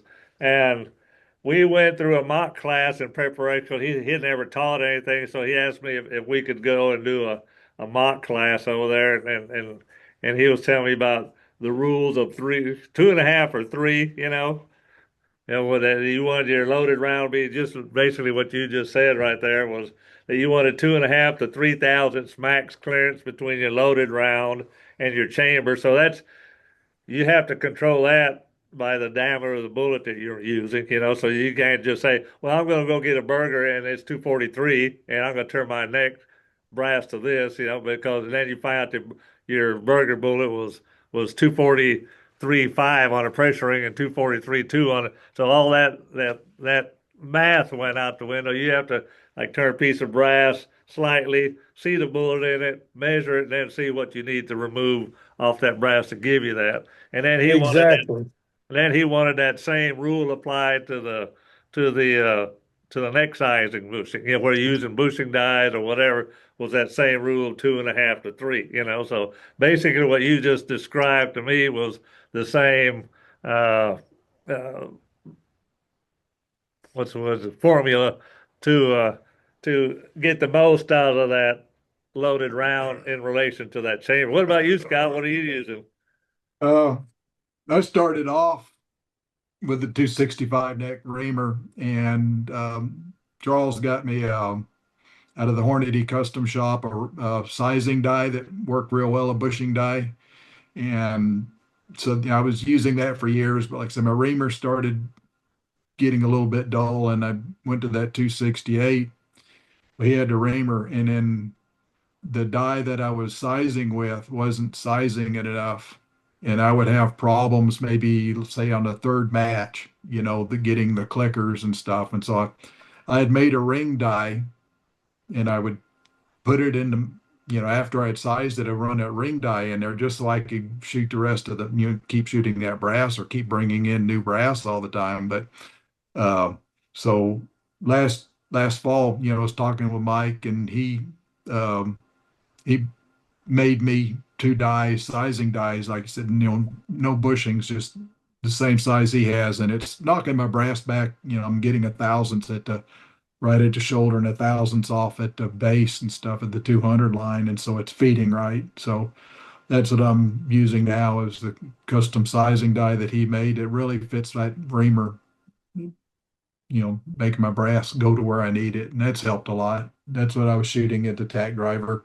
Well, you say, Mike, you made him two dies, Mike, or the neck's the same, or just Yeah. Yeah, the Well, dies are identical. It's just that he seems to want to have a house in Georgia and a house in Midland, so he had to have two dies. well, I like to have a two of everything. yeah, that can create a problem. That can create, yeah. Nothing is really exactly the same. I know these dies are, but like I said, you got two different rests, two bags, and different gun. Yeah, sometimes you run into problems, and it takes a while to get it all lined out. It's easier to have one set of equipment, Yeah. but I fly back and forth, so it's problem on moving everything. So basically on this resizing die, you just did like the first from the base up, like a third of the case. You kind of straight wall it there a little. For his ring die. Yeah, I Yeah. guess that's what that does. Yeah, It just yeah. The ring die gives the was back of the was a, case. yeah, it was I can't remember what brand of die it was, but I bored the shoulder out of the top of the die, so there's no shoulder to bump. And then I've just on the lathe, I've just cut off maybe 20 thousandths or something. Did it several times where it would go down deeper, Gotcha. size farther down the case to get that little bit of squeeze, and Yeah. Similar to what the Herald dies are. Yeah, yeah. It was just to, get farther down and get the case to go up farther in the die without it bottoming out in the shell holder. And, with that. So that's what I had to do. And that, I've had that for several years. I just was having to use it. I think when was it? That was at the Shamrock last spring when I was having all the problems with the Yeah. brass and stuff. And then, that's when Mike said, "Here, I'm gonna be making some sizing dies. Let me make a couple for you and stuff." And those, I mean, they're just work like butter. And You are know, like you just making those 416 and have them melanited, or are you having them heat treated, or how are you making No, them? I make them out of drops off of barrels. Then Okay. I just get them salt bath nitrided. Okay. And they last well. I mean, the one I've been using for 5 years. Yeah. yeah, Well, they last a long time if you don't overstress them. yeah. I've got one more question for you guys, and then I want to uh, let Mike say a few words about the NBRSA if you have anything, for the membership or Yeah. people who could possibly be new members. And then I'd like to let Scott promote the first of the world qualifying matches that are going to be held in Midland, Texas at the Buffalo Shoot. So uh, on looking at targets, if you just had to say one of the things a new shooter should look at when he starts having problems, would it be the bullet holes, the group shape, uh, or maybe the angle that the bullet's shooting at? Where that could be wind, and we're blaming it on load. Because when we get that aerodynamic jump, if you want to talk about it, you know, from a ballistic standpoint, because of the right hand twist on our barrels, when we get a left wind, it's going to go out to the right and down slightly, and vice versa. And headwinds and tailwinds, that's a little bit different. Uh, would you give any advice to the new shooter? And what do you think the Tack Driver in 2026 is going to be like now that we moved the yardage back from 300 meters to 300 yards? Are you guys going to prepare any different for it? So the targets and the Tack Driver. Mike? No, I'm not. I'm not going to prepare any different. What I'll probably do is I'll probably leave a barrel heavy. I'll probably chamber a barrel.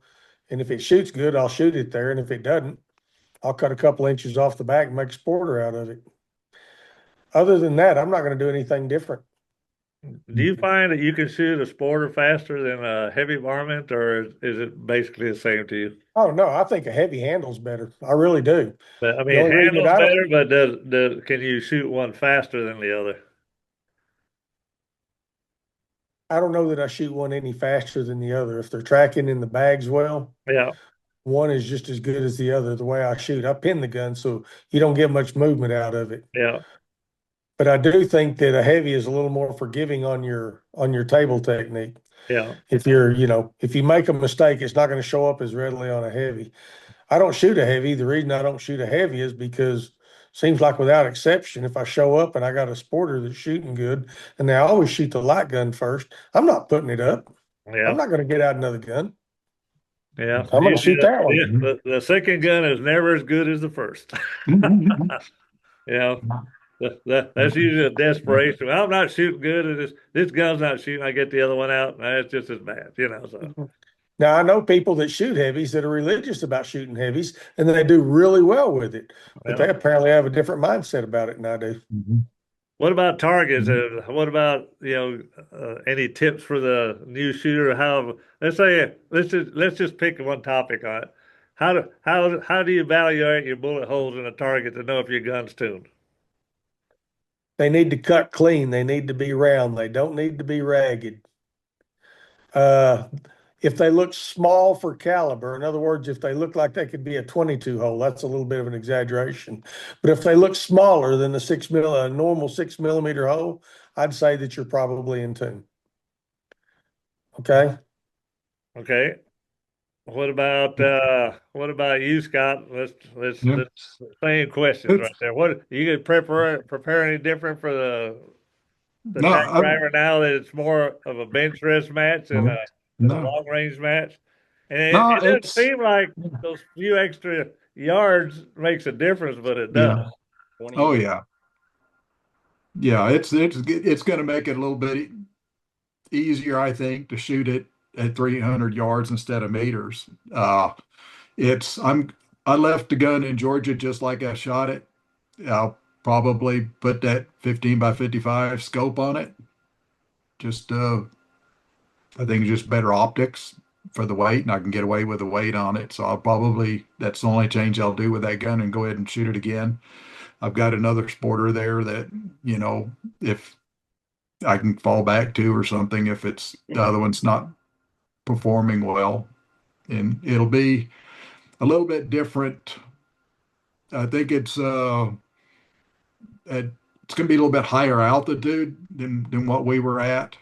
So you're going to have a little bit of that altitude density, but I've shot that range a lot, and it's I think the biggest problem going to be there is the wind, managing the wind. It can be very tough, very switchy. I mean, I've shot matches where you've got three flags doing one way and two flags doing the other, and it just switches so fast.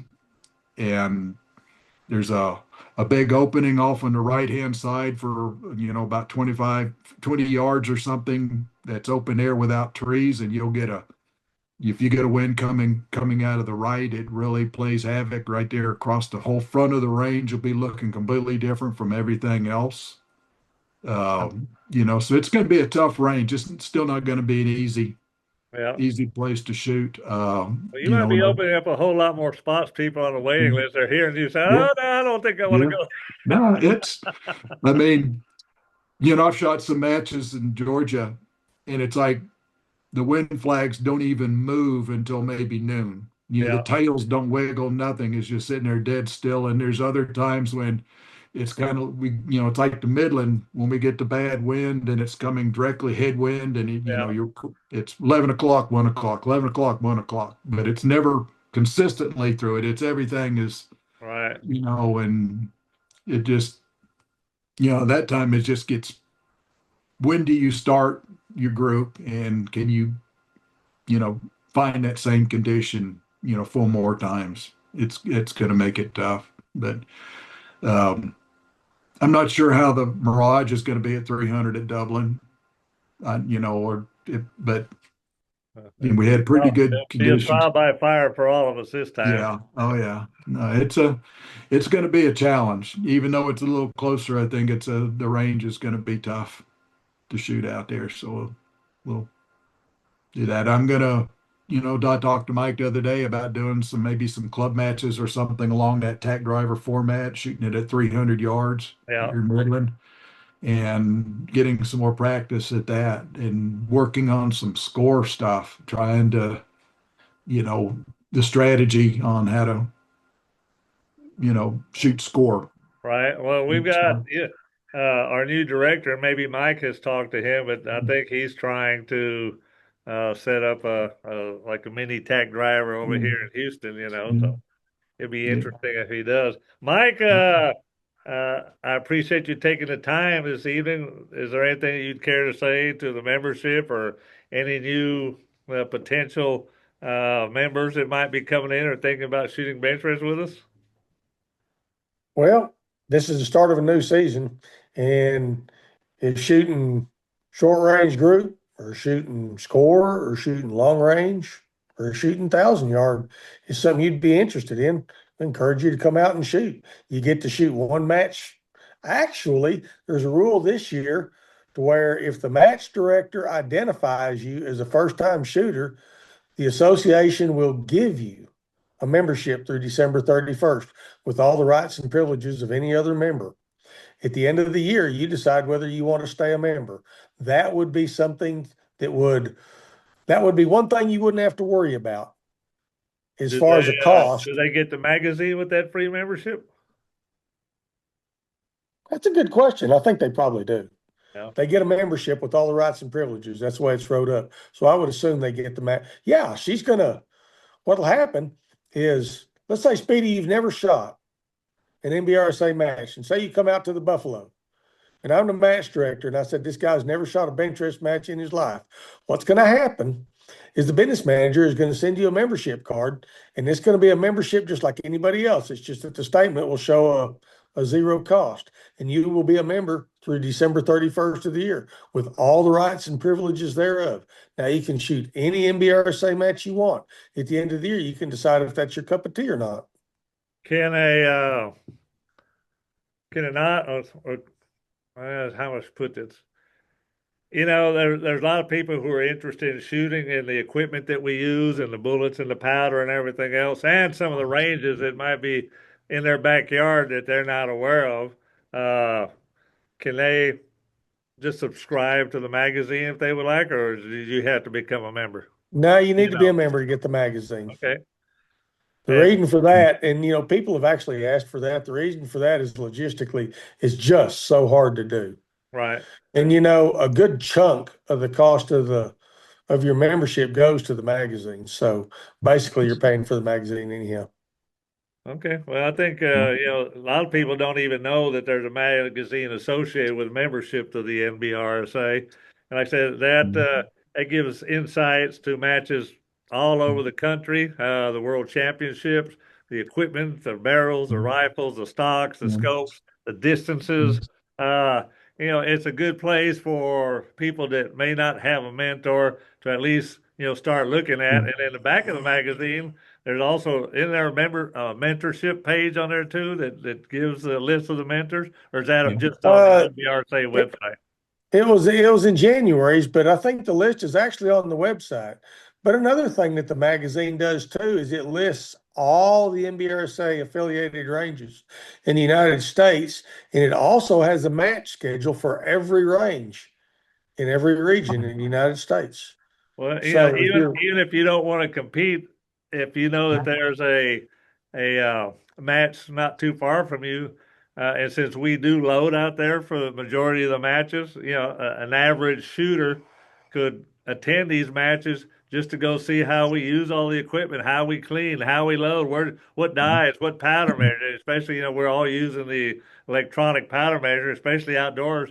It allows people of different disciplines to, rather than loading at home and then going and testing and then going and loading home and then coming and testing in different atmospherics, to maybe just do it all at one time, take that out there and make their loading process, a lot more valuable than, stretching out over 3 or 4 days. But, there's so much that can be learned at our matches, and you and I and Scott and Kevin, anytime we see anybody new and they're asking questions, I mean, they're like our long lost brother. I haven't been to one match when a new guy comes and had to tell me, man, I thought you guys were all just a bunch of, stuck up, guys that want to shoot a little group. You got to share everything with you. Share the gun, shoot it if you want to, so.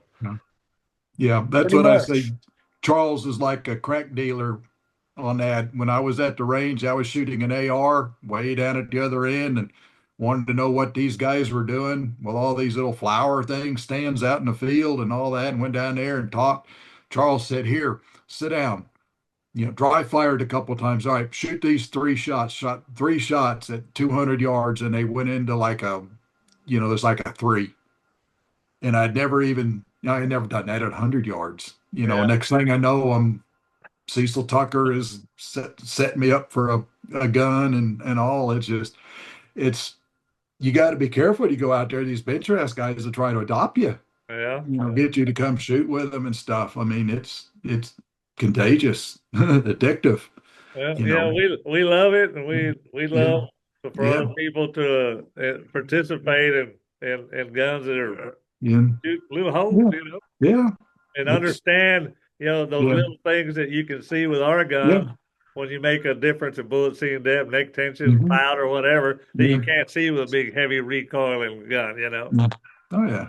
So, Scott, you're fixing to hold the first of the world qualifying matches there in Midland? No, it'll be the second. They'll shoot the Shamrock as a qualifier in Georgia. Yeah, that'll be in Dublin, Georgia. That'll be the first one in Well, you March. So didn't we'll have to shoot the tell them second. that. Okay. Well, it's all right. There's two ranges west of the Mississippi that are shooting qualifier matches, in Raton and here in Midland. And so, for the West Coast people, this is, one of the qualifiers that you can get, one of the two qualifiers before you have to go to the nationals. But all the rest of the matches are, St. Louis and on to the coast, Pennsylvania, uh, Is Haltom at Holton. the Nationals one of them? Is Yeah. there Haltom or not? Yeah, they're gonna shoot one up there, right, Mike? What? Holton, Yeah, the they'll shoot one match. in Yeah. June, I think. Yeah. So this will be an opportunity for all the West Coast guys that want to try to make the U.S. team.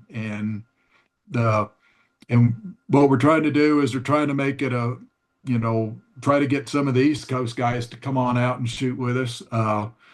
We're currently we're talking with, different vendors and sponsors, and we're going to have some a gift table. We'll do a raffle and stuff for, the items. So, anybody that's affiliated with the shooting sports industry, whatever, we like to, if you have some products you can get out there for the people, and we can, let the guys try different stuff or whatever. And uh, it's really appreciated. And we'll, we're going to set up for as many as 90 competitors. So, we'll have a lot of room. A lot of people can come in from all over. Uh, we're we're going to have a gift table with some items to raffle off. So, hopefully nothing else, you go away with a trunk load of cool stuff or whatever. Um, What but about camper hookups and everything? Is that yeah, we've got camper. Mike, we don't charge for campers, do we? No Uh, charge. we'll probably charge them $10 a day. We have Okay. electricity. We have water, but I wouldn't put it in my camper. Bring your Yeah, water. yeah. But will they we got. bring potable water out to the site? Do what? Will they bring potable water out to the site and will they empty your We tanks? No, we tried that once. It doesn't work. Yeah, Okay. Yeah, the water they brought was as bad as what we had. Yeah, yeah, everybody thinks the water out here's, I mean, just fill your tank up before you get here. Wherever you make your last night stop, just fill up your tank. yeah. But we've got restrooms here, so facilities. We have covered loading area, two covered loading areas to work out of. Uh,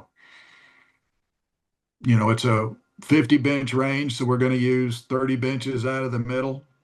Uh, three relays, plenty of time to you know load and clean without being rushed on that.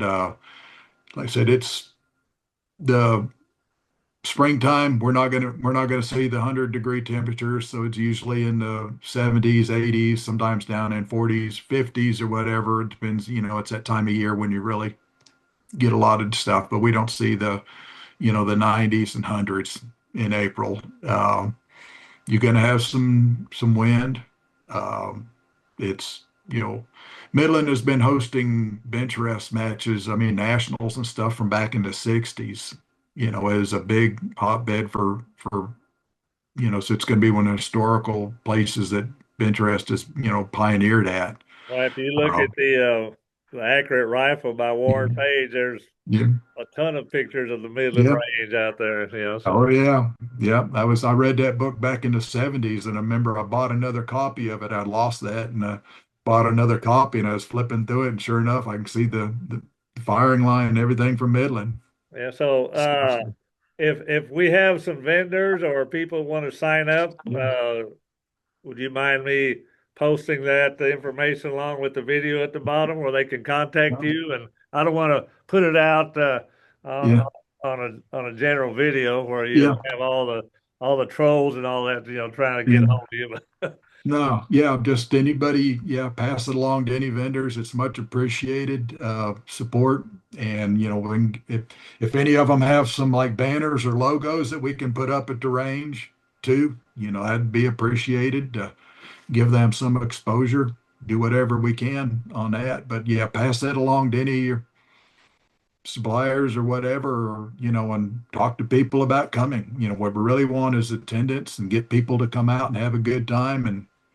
And that's me. It's the best part is hanging around all the shooters and getting to meet the people and stuff. So we're hoping to get some, good turnout, hopefully some good gift table and stuff like that to help bring some people in.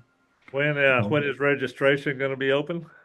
Um, I'll get a registration later. I'm trying to wait and see if I get some vendors and maybe put some logos or something on the registration sheet, but I'll get that out, posted on the Facebook and to some people and email, whatever. There'll be some ads in the magazine coming out next few months that'll have our match with it.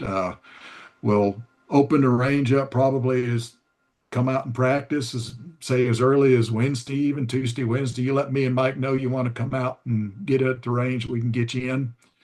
We'll Friday afternoon we'll draw for benches and do flag setting to get everything all set up to shoot. Saturday we'll start off at 100 yards, light varmint, heavy varmint, and that afternoon we'll move the target frames and reset. We'll rotate benches, 15 benches. We'll go ahead and get everything set up for 200 yards. We'll do heavy varmint, then light varmint in the afternoon.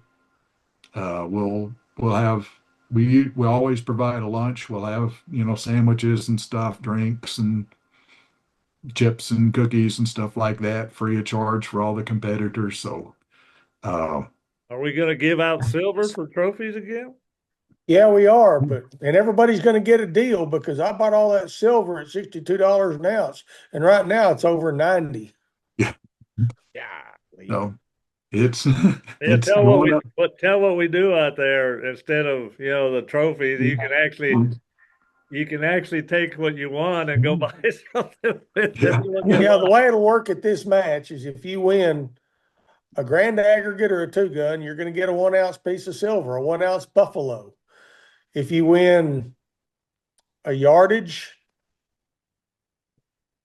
you get a 1/2 ounce. If you're second and third in a grand or a 2-gun, you get a 1/2 ounce. And it goes on down. Then we have 1/4 ounce. Small groups gets a 1/4 ounce. This is real silver. This isn't something you're gonna, it's not gonna litter the highway on the way home. I promise you. Yeah, you're not gonna stack it on a shelf or whatever or something. This is something tangible, whatever. And yeah, it's kind of a unique award. Yeah. Yeah, well, that's it. My safe gets more valuable every day when I look at the, the price of silver going up. I got a big pile of it in there. So this is the qualifying match for the World Championship. Mike, you care to tell real quickly, and then we'll shut it down. What and where the World Championship is going to be?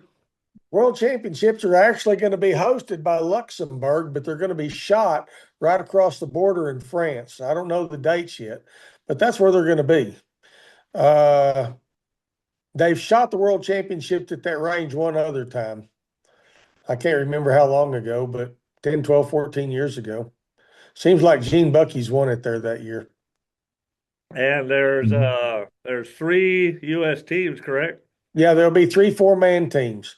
So the top 12 qualifiers are eligible to go. And if any of the top 12 drop out, then how you placed makes you eligible. So if you're 13th and one drops out, you got an opportunity to go. You have an opportunity to go. You're right. So it'd be real cool for somebody to be able to represent our country. In a world championship is not too often that a lot of people get an opportunity to do that. So how many matches do you have to qualify? How many matches do you have to shoot? In other words, like in Midland, or they will take at the regional matches, you're able to win 60 points per gun, or a total of 120 points. And They will take the best 3 matches that you shoot. Now, 2 of those matches will be a qualifier, but at the nationals, they don't limit the number of points. So if you have 100 shooters, then you're eligible to win however many shooters there are, that many points at the nationals. So that always makes the nationals almost a prerequisite. No, it does make it a prerequisite. I mean, I guess somebody could win shooting 3 regional matches, but I don't foresee that happening. How many points? How many points did you guys? IBS and the NBRSA, are they both points or just the NBRSA? Do what? The nationals, is it the IBS nationals and No, just the NBRSA. okay. The NBRSA is the sanctioning organization in the United States for the WBSF, or World Bench Press Shooting Federation. Okay. So about how many points, Mike, did it last year with was it taking to make the team? Do you remember? 300 and something. You know, that's funny you should ask. I just happen to have it right here. Well, I don't know if I do. I have an envelope here that may have that answer in it. Yeah. No, it doesn't have it in it. Wrong Yeah. envelope. I picked up a little over 100 at each of the qualifiers, and I think that I was 16th in one grand and 15th in another grand at the nationals, and that was enough for me to be on the first team. I qualified 3rd overall. I'm trying to remember how far back the points went. I don't remember the count. It seems like it was in the 300s. Yeah, it was like 350, but there was over 100 shooters at the nationals. So, Yeah. there was 200 points right there. Seems like to be in the top 12, you need to be around 350. Yeah. And at the nationals, is it heavy varmint, light varmint, or heavy varmint sporter? What was Heavy varmint, light varmint. Heavy varmint, light varmint with the 2 rifles that you score points with. And That's correct. It'll be that way all the way through the process. yeah. So Get the heavy going. Yeah. Yeah. It's fun.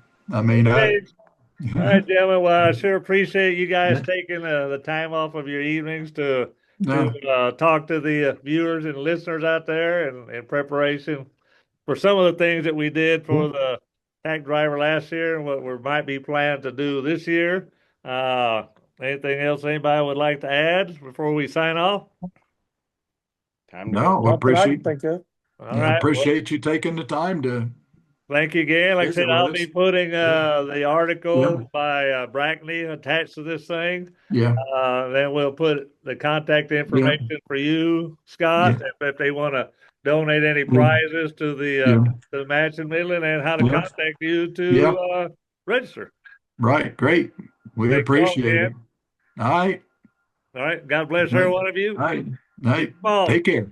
Y'all take care. We'll see you. All right. Bye-bye. Bye-bye.